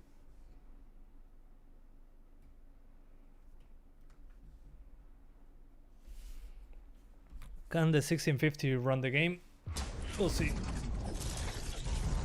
After this one, after this card, we're doing the 1650. Gearbox also recommends isotropic filtering below 16x. Really? Yeah, I think ChatGPT wrote those, and this game was probably Vive coded. That's the only explanation. But I'm going to lower the anisotropic filtering just because. Let's pretend that it makes a difference. Oh yeah, I forgot to put that I will make my own engine next time. Dang it! Borderlands 5 will be on Santiago Engine 5. You'll have real path ray tracing and ray marched anisotropic filtering. Random words. So the 1650, the best for this game? Yeah, definitely. The 1650 will wreck this game. And for some reason it's compiling the shaders from scratch now. So I guess it really did crash pretty hard. Yeah, unfortunately no AMD GPUs, but the AMD GPUs actually do a better job in this game. Same happened with Borderlands 3 actually. So yeah, Nvidia is just destroying itself because it has more money. Now, Shader Compilation Simulator was The Last of Us Part 1. It took more than an hour. I was streaming and I was like, I'll change GPUs. And it was like an hour between each card. It was one of my best streams when it comes to people watching. But we were together watching shaders compile. It was the weirdest thing.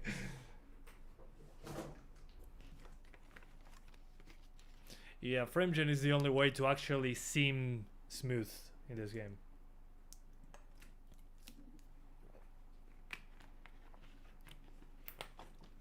Yeah. Yeah, I mean, if there's 250,000 people playing right now, from the point of view of the developer and publisher, why would I optimize the game? If it's cheaper to make it like this and people still buy it and play it, what's the point? Why would I do it correctly?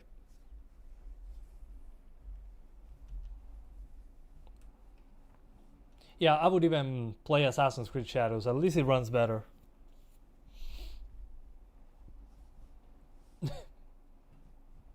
It's hilarious though.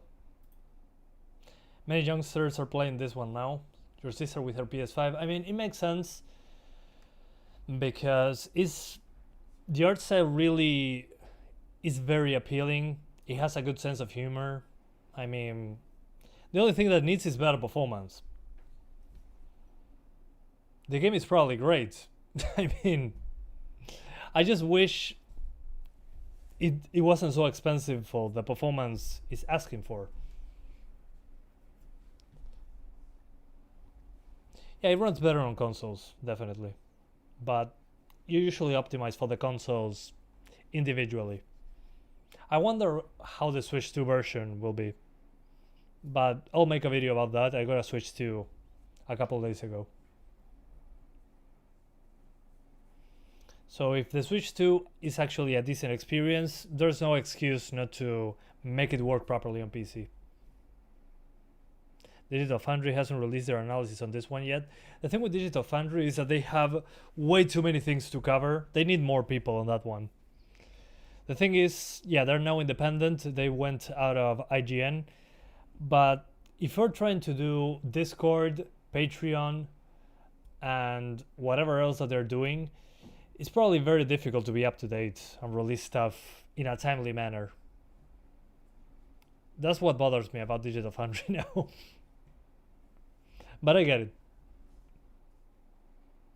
Yeah, PC getting shafted again. Since the beginning. It's been like that for a while. Doesn't mean it's correct, but It's not right, but it is what it is. Anyway, let's lower this. Randy told me this gives me 1000 FPS more. And yeah.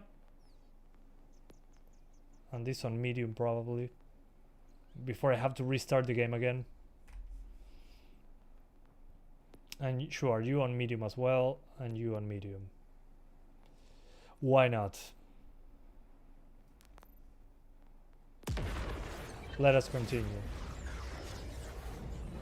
Yeah, if Benchmark King tells you that frame gen is probably a good idea, then your game runs like dog shit. Again!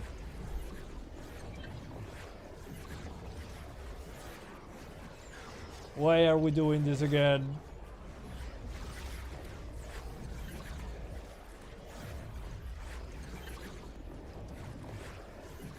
$2025, though console has been joining. Oh, okay. Yep. Yeah, at least on consoles this year they've been understanding a bit more what happens on PC. But if people on consoles are getting similar issues to us, then you know it's bad.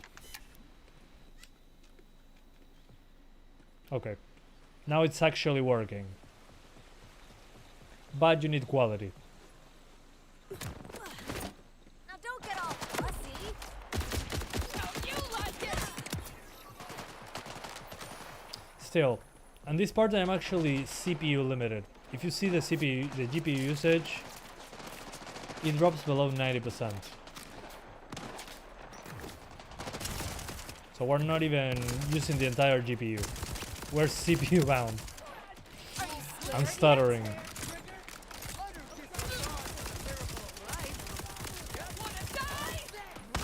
Why so twitchy? What the hell is this performance, man?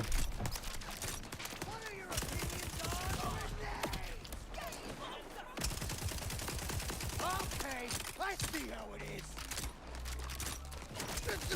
Yeah, like the PS2 loading screen. I mean, yeah, why not? At least it's nostalgic. Long wait time, long load times, and low FPS. Man, it reminds me of the 2000s. Good times.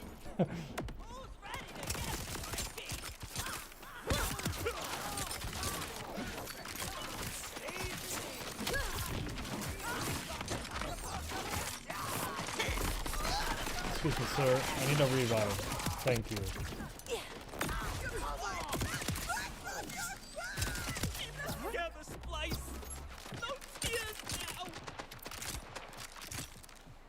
The worst thing in gaming is UE5. Yeah, one of the worst things that happened in a while. Buddy, what can you do?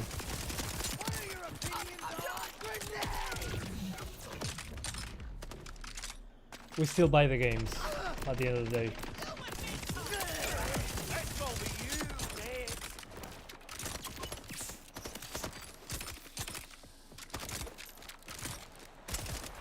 The game is not perfect at all.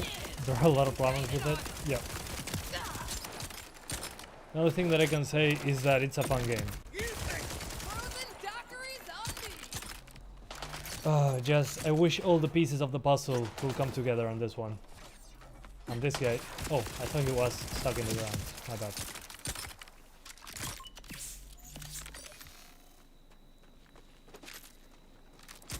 Yeah, this part is pretty CPU heavy so far.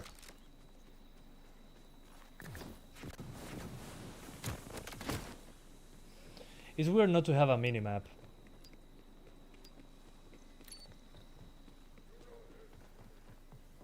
But here we're definitely CPU bound. Yeah, on Switch 2, this area on Switch 2, I don't know how it's going to be 30. Honestly. It's not a strong CPU on the Switch 2. Anyway, let's do frame gen. Here we have more frame gen than you ever imagine. Let me enable the Steam overlay very quick so you guys can see the real frame rate as well. So on the bottom left, you can actually see the real frame rate and the fake frame rate at the same time.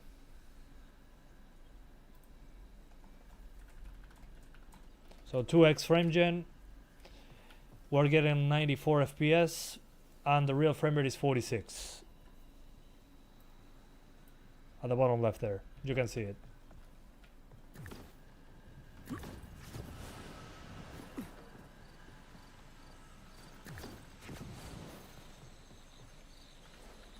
Maybe Switch 2 will have static lighting. If it does have static lighting, more of a reason to put that on PC as well. There's no reason not to have that on PC if the Switch 2 has it. And some of you guys told me on the Steam Deck video that on Switch 2 it will probably be a different build. Well, that could be true. They said that there'll be crossplay between Switch 2, the consoles, and PC, so if it was a different build, we wouldn't be able to crossplay, I think. Wow. Unlike Claptrap, I'm incredibly good at this recruitment thing. But if the Switch 2 does get static lighting, I hope we get it on PC as well. And those textures, well, something tells me that this is not what grass looks like. But I'll pretend I didn't see that. I hope in UE5 will be an actual functioning engine. The recently released games are literally test subjects for this engine. Yep. I mean, some games are done properly on UE5, but those are the exception rather than the rule, unfortunately. Tile floor glass. Yep, I have that one on my house. It's great. Claptrap was worried for nothing. Some of them are clearly still alive. Man, that's fun time.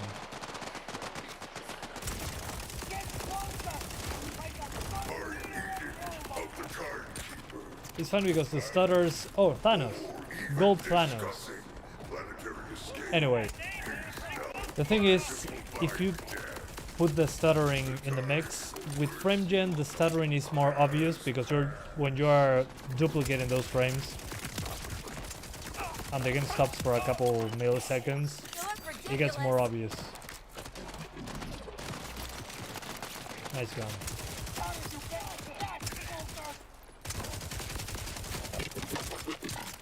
They said it will be 30 FPS with some dips, but it doesn't tell me that much since you don't know how often or bad those dips are. True. Yeah, they're not being any more specific than they want to be. But I'll show you very quickly some stills of the Switch 2 trailer. And I'll tell you what to expect, at least from my side. Oh, this is a friendly. Oops, sorry sir.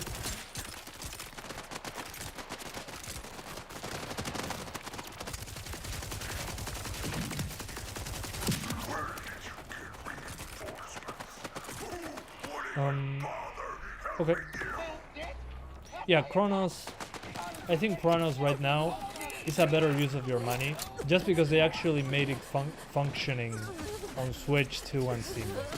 They did decrease the graphics, but at least the game works well when it comes to technical stuff.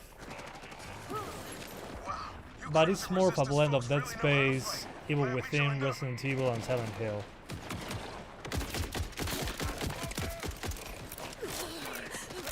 And it's cheaper than Borderlands 4. I think it's $50. I'm talking about Chronos. Yep, you can only go up from here considering how it runs on Steam Deck. Yep. What's up with those animations?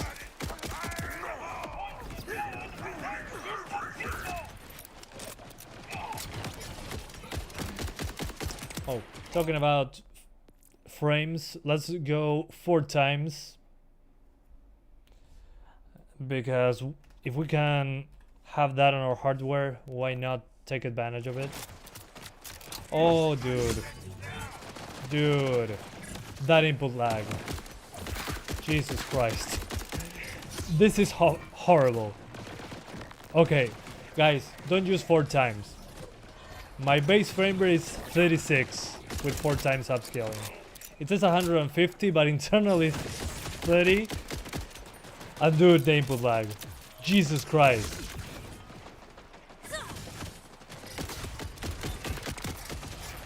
This is more input lag than streaming the game from GeForce Now. And there is also visual bugs. Holy hell. 4 times is horrible. It makes me appreciate 2 times. It still does feel pretty laggy though. Disgusting. Horrible.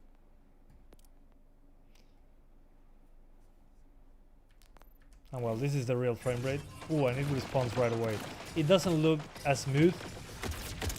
Visually speaking, it's less smooth, but when it comes to response times, stupidly better. Anyway, 1440p.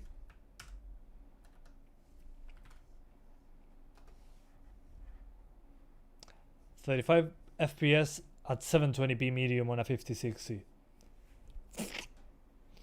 Yep. Nothing better. The best taste.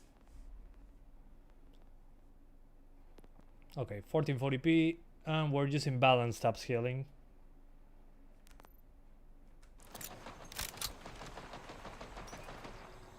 Frame gen off.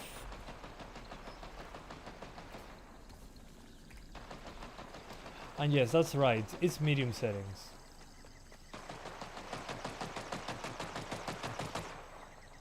Ah, this is the only one that was left. There we go. Nice. Don't lose your head. Sorry.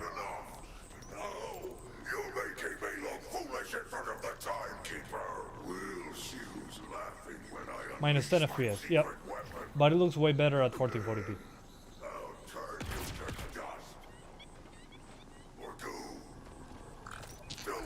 Yeah, but this part looks horrible.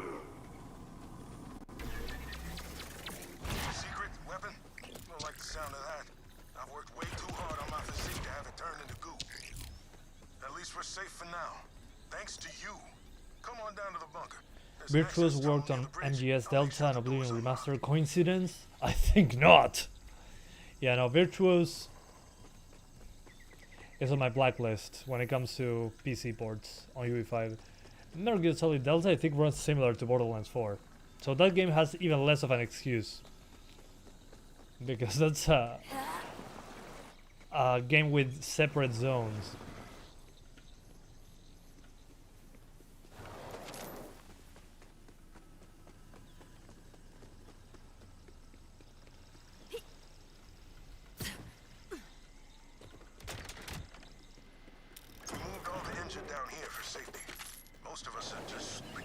Even indoors, I'm getting low frames. Or we used to be.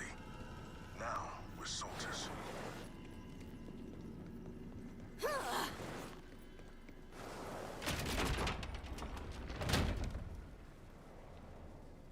Anyway. I bet you worked up an appetite thrashing our dollar to Saul's soldiers. But good news, A fresh batch of homemade protein bars just came out of the oven. Welcome to the Outbounders, friend. And welcome Let's to the teleport. Crimson Resistance, I guess. Okay, so I started all the way down here. It makes sense. It's less demanding. I was looking forward to enjoy Oblivion, but couldn't put up with the stutters. Yeah, the stutters in Oblivion. And No. remove the lockdown on the vending machines and such up top, in case you want to do some gearing Okay, up. let's see. I'll try this at home. This leadership gig has kept me off the front lines, but watching Yeah, you fight made this me part wish runs I'd been better out there at the too, beginning. risking it all for the dream.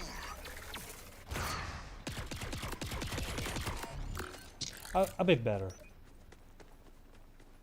Instead of the upper 40s, I'm in the upper 50s.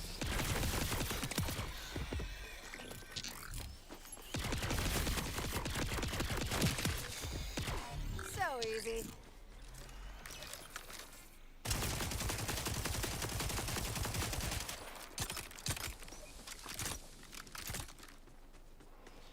Oh, what a shame. The game is a lot of fun. Performance isn't.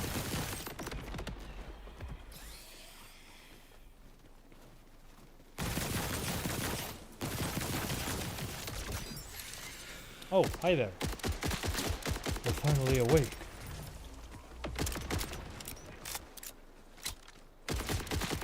There we go. Ball sack down. As freaking if. Anyway, shameful.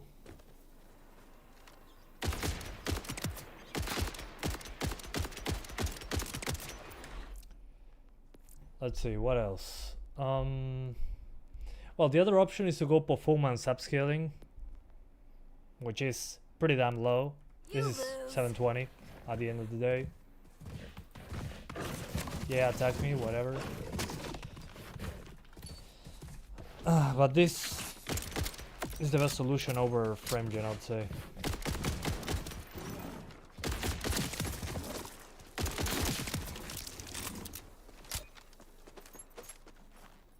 Yeah, what a shame. I'll say balanced 1440p, balanced upscaling.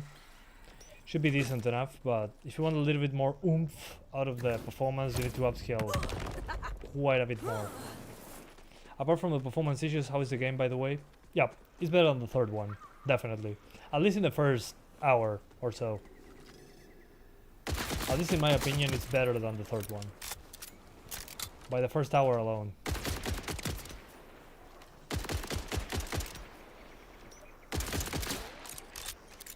That's why I'm sad about the state of the game, honestly. Because the rest, at least in my opinion, feels great. Snappy controls, great movement. Yeah, it feels good. If you have a PC that can run it properly, sure, go ahead. The thing is what properly means to you. If you're fine with lower than 60, sure.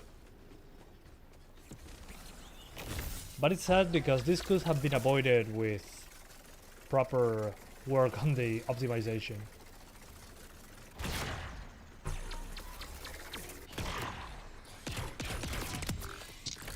Wasted potential. Yeah, exactly. Oblivion with low performance, horrible. This one, I mean, it's not the same old game like Oblivion. Oblivion, basically, they ported the old game to the new engine. This feels like a new game, pretty snappy when it comes to controls and all that, and all the movement. So it's hard to go wrong with this one, unless you cannot really run it well on your PC. That's the difficulty. And I'm surprised on how bad it runs on the CPU side. Especially on those small towns. Same as always. But the game itself feels great to play. It's just that the performance leaves a lot to be desired.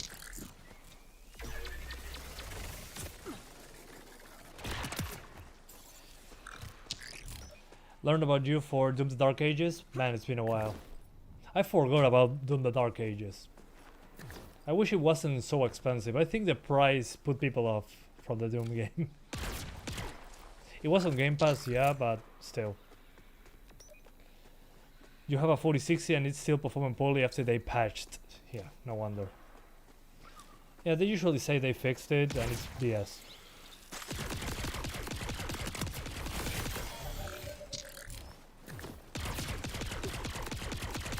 Anyway, let's see, frame gen on this one 2 times, then we'll do 4 times for the memes as usual.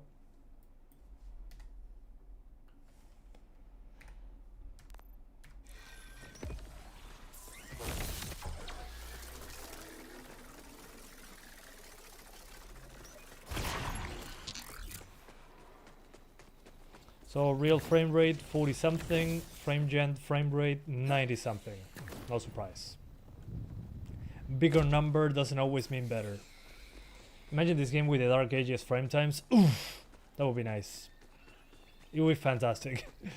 The frame times of Doom the Dark Ages, above and beyond. Unless you don't have enough VRAM. That's what I learned. And those textures didn't load. Look at my gun.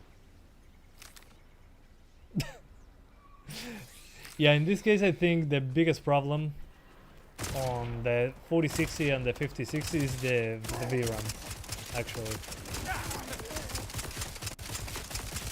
You all said this was gonna be easy. Vertical violence approaches! Yeah, it's probably a VRAM there.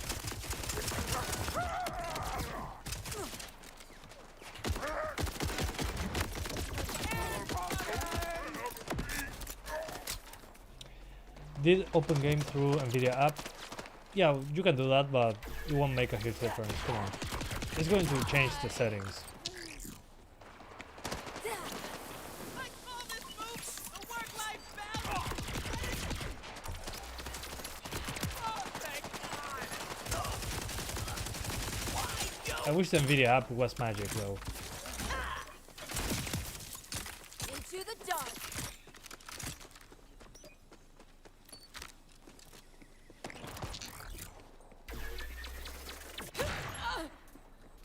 Nasty little thing.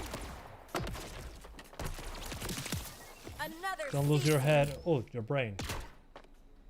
That's cool. GG. What a great texture quality in that brain though. Appreciate the art.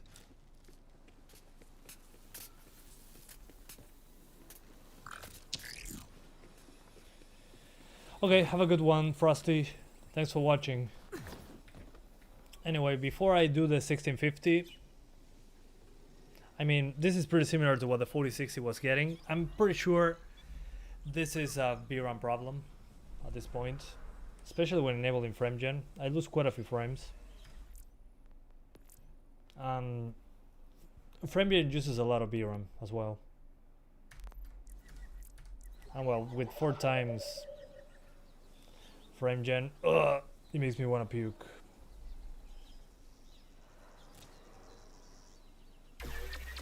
Oh my god, 150. See, this is what most devs tell people to do. Oh yeah, no, the game is 150. Guys, you wouldn't understand. Why are you complaining? It's 150. Just enable frame gen. Just see this frame rate right in front of you.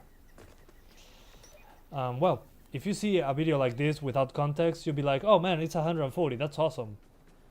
And no, it's actually upper 30s with a lot of input lag. That is the issue with this. The marketing is all over the place. Yeah, it's been a while since I saw a flat frame time like it in the Dark Ages. That was freaking impressive. But see, that's another custom engine.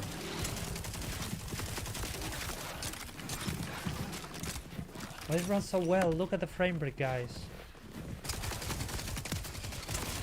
as freaking if.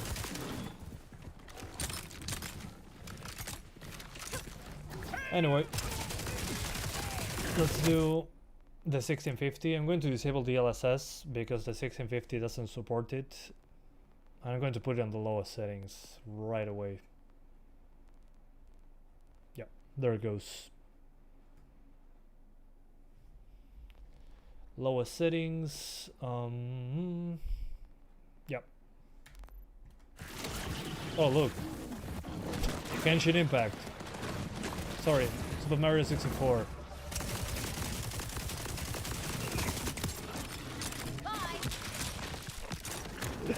It's hilarious how long the game takes to swap settings.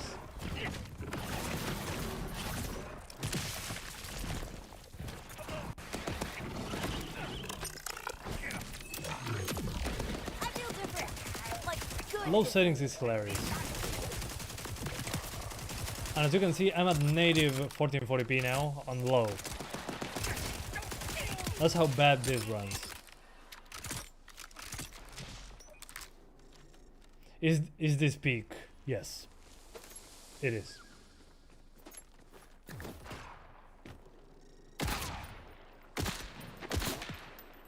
You lose.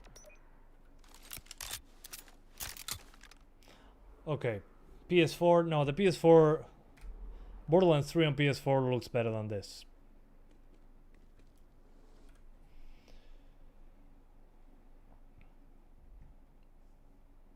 Hold up. YouTube.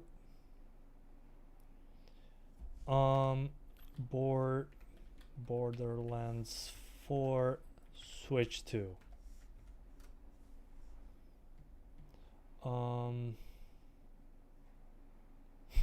Clickbait.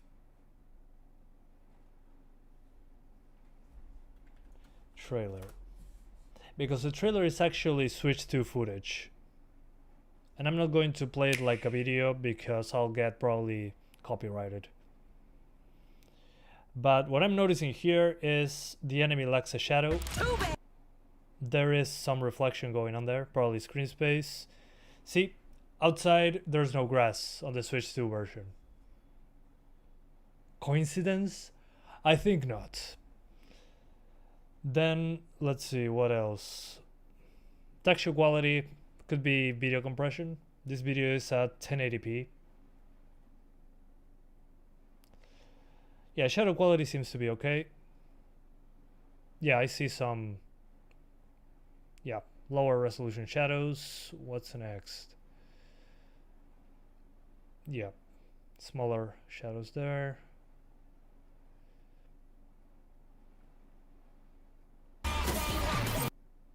Okay.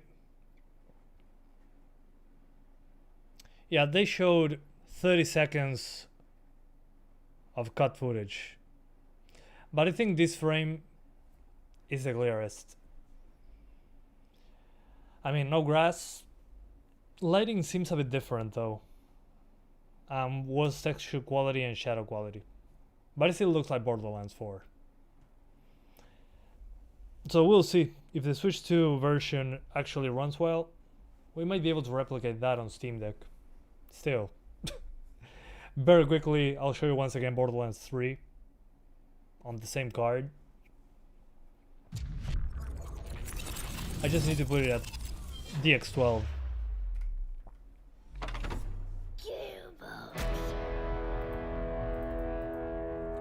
Let's see how many people notice that this is Borderlands 3.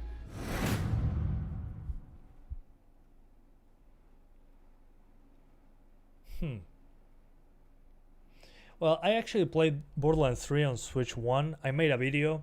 I have a hacked Switch 1.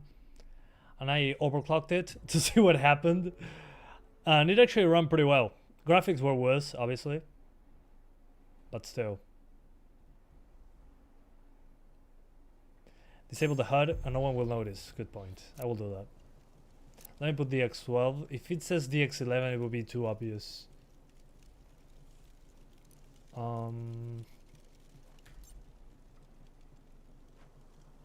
Did I change it? Yeah. Because DX11 on Borderlands 3 is a stutter fest. That was an issue when the game came out, actually.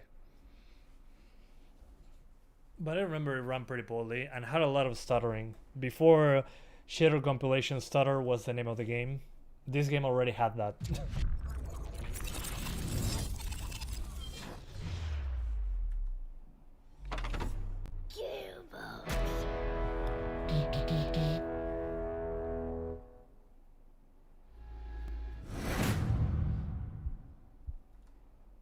Oh, and here it has to compile shaders as well. That's why Claptrap will be there. Maybe, well, no, I have an SSD. Back then, SSDs weren't that common. Of course, consoles didn't have SSDs when this game came out. Jesus Christ. You need 4K. You will get it.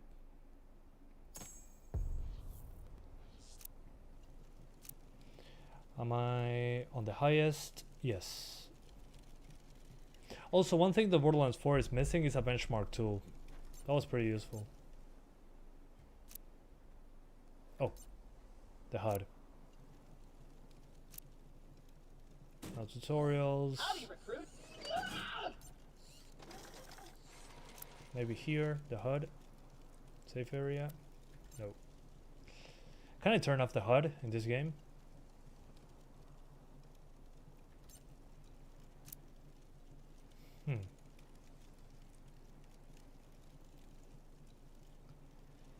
No, I don't think so.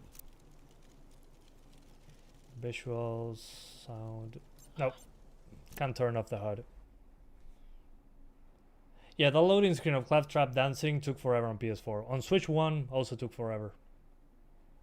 And in the first iteration of the DX12 build also took forever.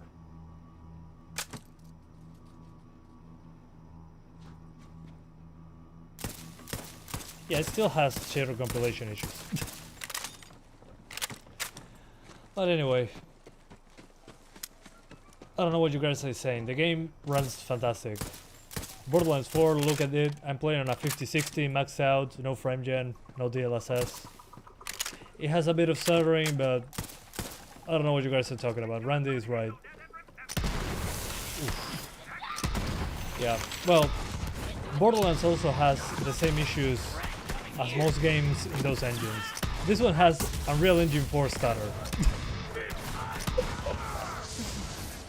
Wow, I cannot believe it. Look at Borderlands 4 going on the 5060. I told you guys, your GPU has to be released in 2025, otherwise you cannot really play this game properly. Yeah, some stutter here and there, but I mean, look at those frames. And this is native. Everybody else is wrong. Look at Borderlands 4 going.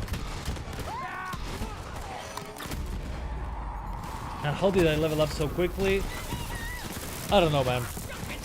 I just followed the instructions in the booklets. I have a digital copy, but I got a book with it.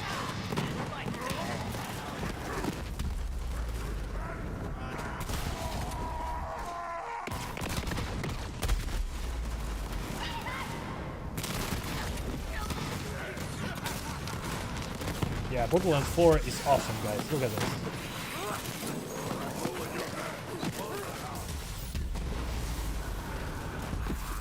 This is a different game. Oh my god, looks like a different game.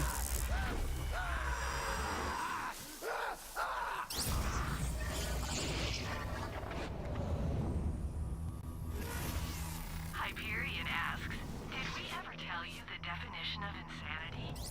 Let's try another part of the map. I unlocked every map.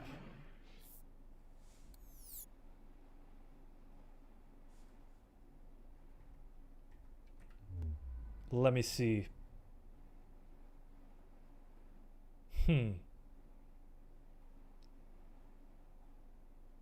Yeah, here. This is the closest map.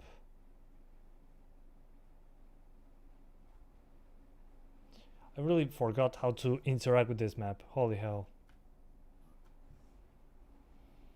Borderlands 4 graphics looks like Borderlands 3 with filter. Probably.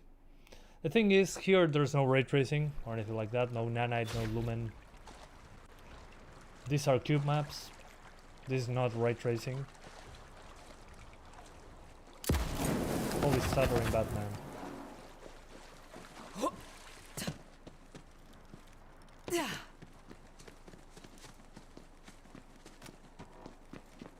And well, this is not open world.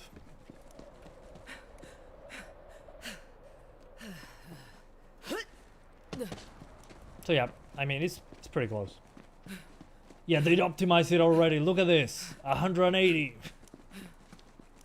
Wow. I told you it'll be fixed. You need the day one patch.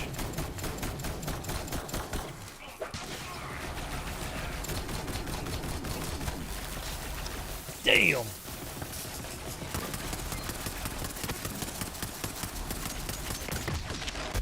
Yeah, I mean, this game and Borderlands 2 prove you that you don't need ray tracing and everything for the game to look good. This still looks great. The first time I saw Borderlands 4, the trailer, when it was first announced, I watched it live with you guys. I was like, dude, this looks like Borderlands 3. Why even try?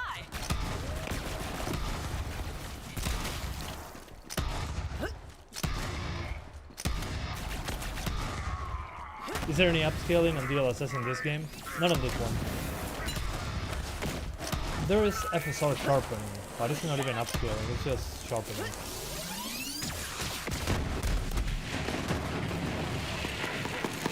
Anyway.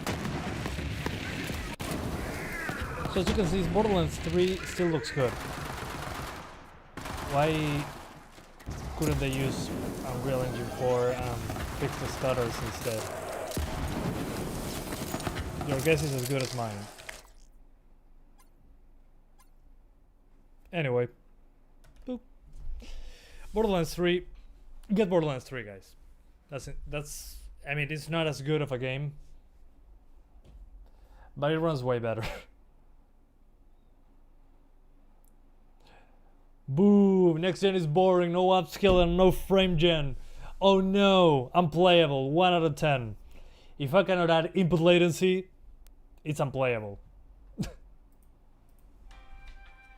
Yeah, Decima engine needs more games as well.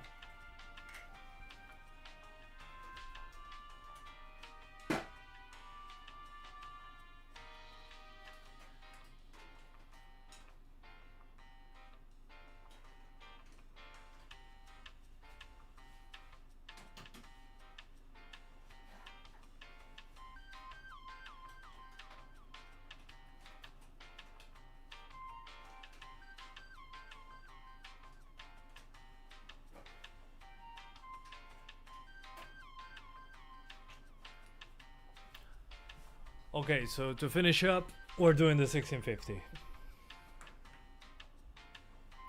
I thought you were playing Borderlands 4 this entire time. No, I launched Borderlands 3 to see if anybody noticed that it wasn't Borderlands 4. Ah, that poor GPU. Yeah. I'm sorry, 1650. I need to apologize to the Steam Deck as well. Moment of truth!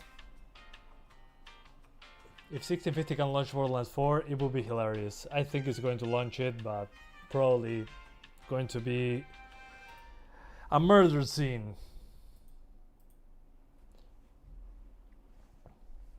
The next one that I'm going to play probably is Killing Floor 3, and that one is also UE5, so I hope I don't have to cry on that one too. But I have the slight suspicion that it's not going to run great either.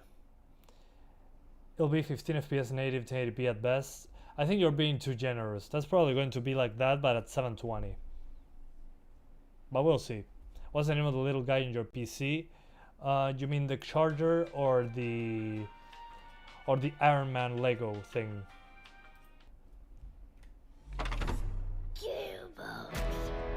If it's the one with the screen that moves, that's my charger for my Steam Deck. It's in the description.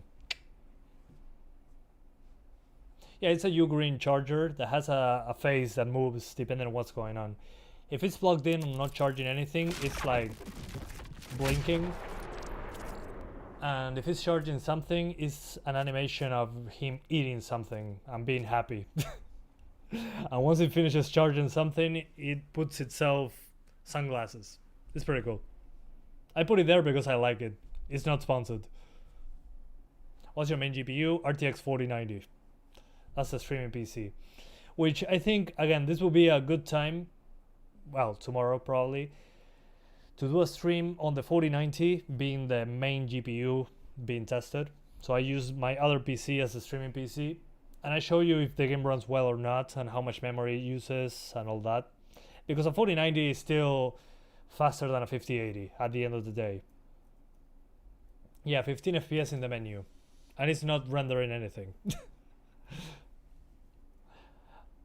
You launched it on the 6400 just for shits and giggles. It wasn't great. Well, at least it launched, right?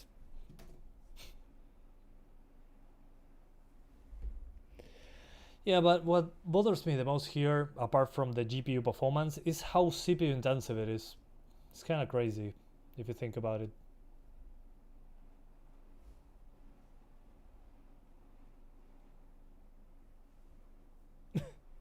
You know it's going to be good once you see 15 FPS in the menu.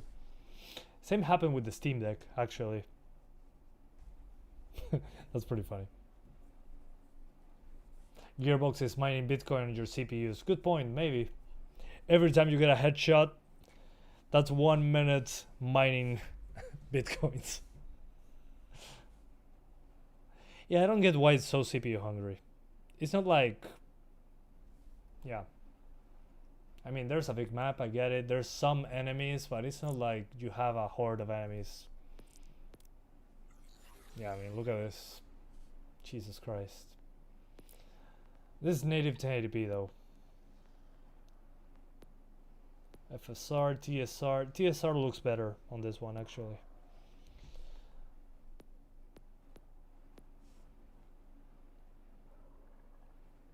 Performance upscaling. And I disable the foliage. Thank you. Like on the Switch. Yeah, the upscaling doesn't seem to help much. You're on Windows? Yep.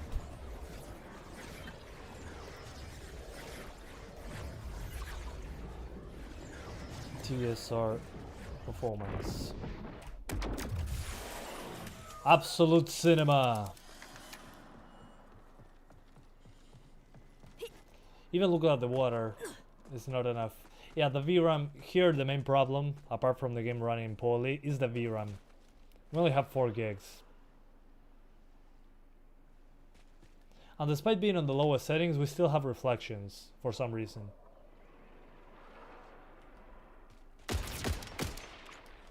AMD cards, maybe one day, but not enough time. I'm very limited already with what I'm doing, unfortunately.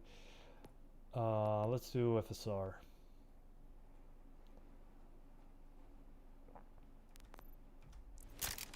Oh, FSR runs even worse. Not surprising. This is what I was expecting, honestly.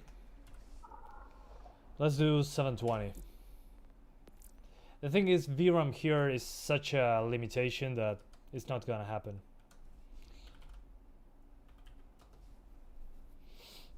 You can turn reflections off. No, there is no off for reflections. Unless I'm missing something. Let's check that again. This is all fine. Low, low, low. Let's keep this on TSR like before. No, low, low, low. You can turn off foliage, but reflections, the lowest it goes is low.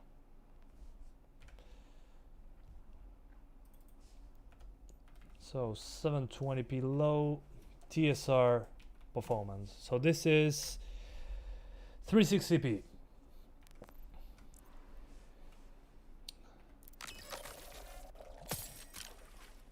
Okay, 360p. Perfection. Absolute cinema.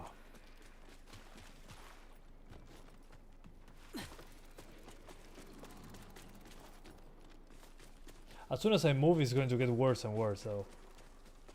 Look, Borderlands 2 on the beta! Although Borderlands 2 on the beta didn't have real-time shadows for your character. But hey, here we go.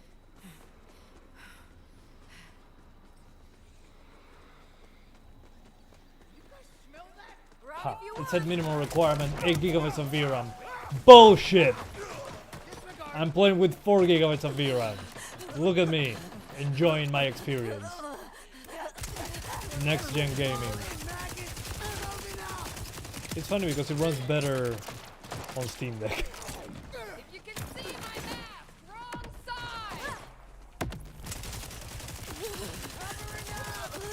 If I can play like this, I shouldn't complain about frame gen input lag, right?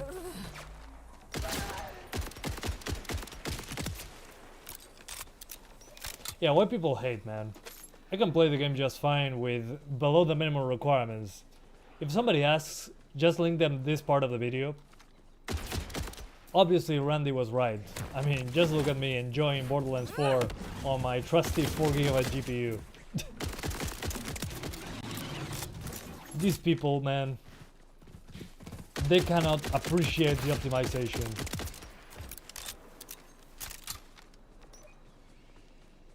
Borderlands 2 on the beta, yeah. I docked my PS Vita and launched it right up. Ready to see the unseen? It's funny because your brain kind of gets used to this. But this also highlights how much better it could run if they allowed us to turn down some settings. I mean, the shadows, despite being on the lowest, the shadows still are great quality, all things considered. I mean, just look at my character's shadow. Then the other thing, there's ambient occlusion and indirect lighting, real-time indirect lighting. You would say that's necessary on the lowest settings. I mean, also the draw distance is completely fine. Yeah, I mean, go play Borderlands 2. Also, there's reflections on the lowest setting for some reason. Just weird decisions. And I can barely read the map. So if you never wore glasses, this is how it looks like.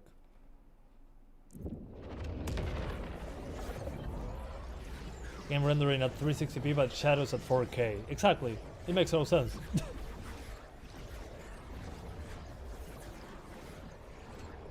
Hold on, it's compiling.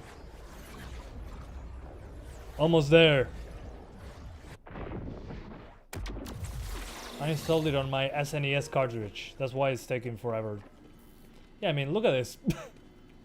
On the lowest setting, look at those self-shadows. Whoa. And also, games that have a heavy art style like this one, you can usually get away with fake shadows. Pretty easily.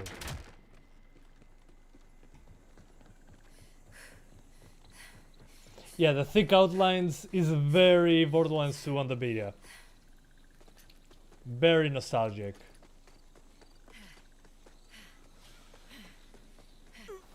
But what this tells you is that they have a lot of room to lower settings if they wanted to.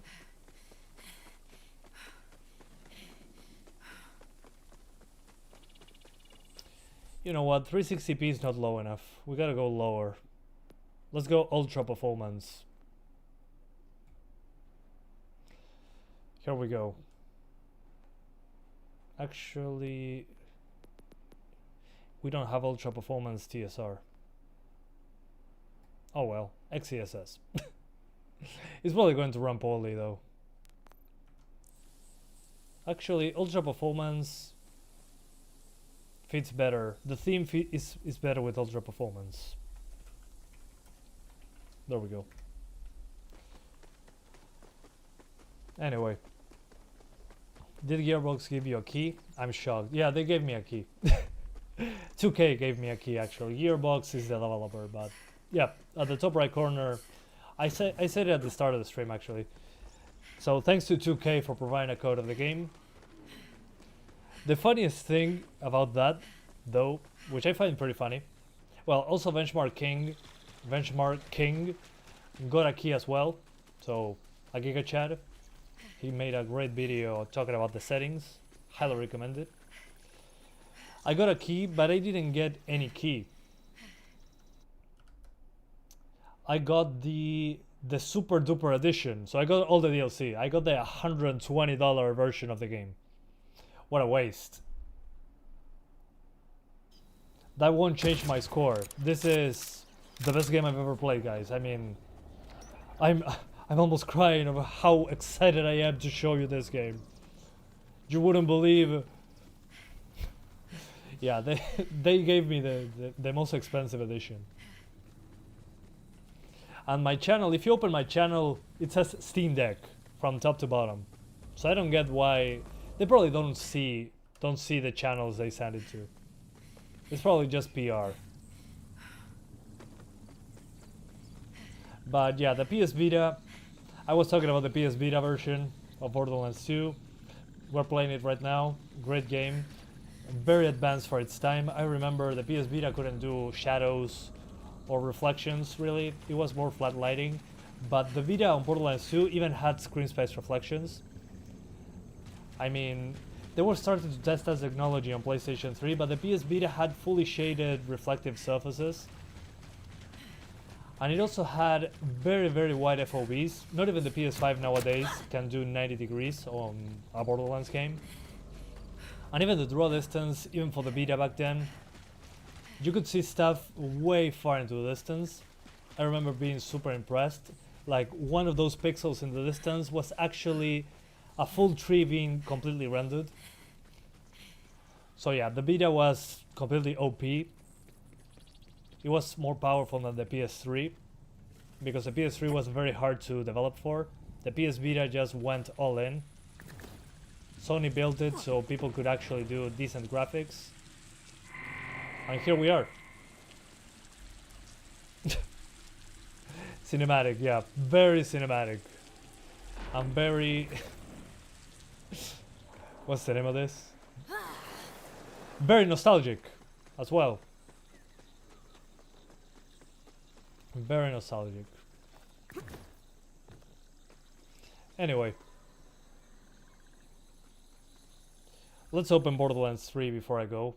I need to see that game on the 1650. Just for the memes, I think it's necessary. Let's see what happens. The human eye cannot see above 15 FPS. I mean, of course. 15 FPS is the limit. Your eye cannot see any faster than that. 4060 or 6700 XT. How much VRAM on this 6700 XT?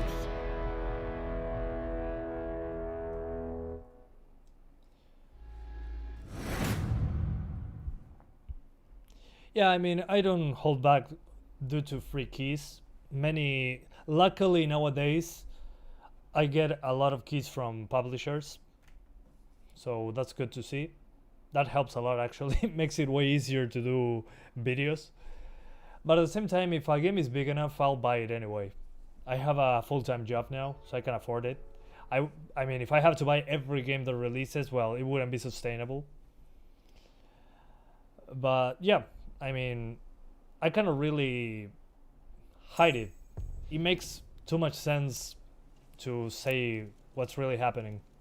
Okay, medium settings, gotcha. I could probably go higher, but hey, 1080p, medium. That's good. Let's go.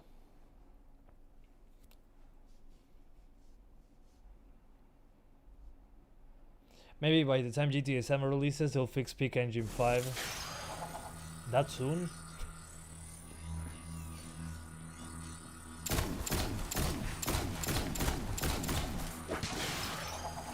Okay, there we go. You're going to see stuttering. Although I can go higher than this. But this one also has soft shadows. I can go higher than medium, come on. I'm holding back. The shadows on medium, yeah, right.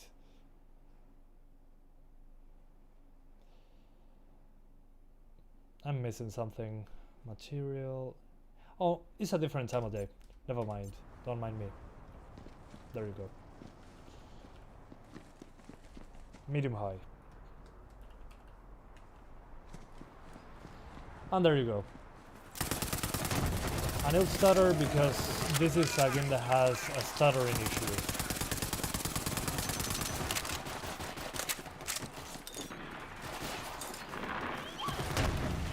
But see, on 4 GB of VRAM, nothing can be accomplished. It's impossible.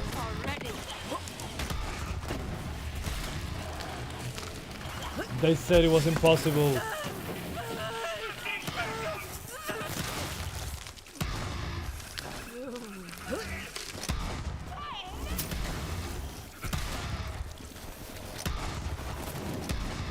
So yeah, if you optimize it, you can run on a potato. Especially, again, this is without any ray tracing because this game doesn't even have upscaling. Well, you can still see nice shadows, nice textures. We don't have ray tracing, but I mean, on a heavily stylized franchise like Borderlands, you can get away with a lot of stuff.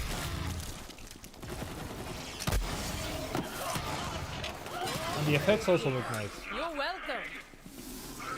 Yeah, voice acting is weird. That's kind of the point, I guess.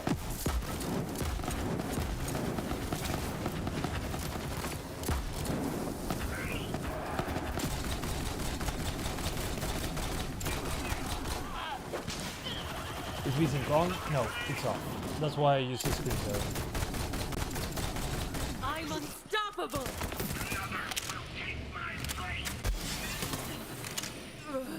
Anyway.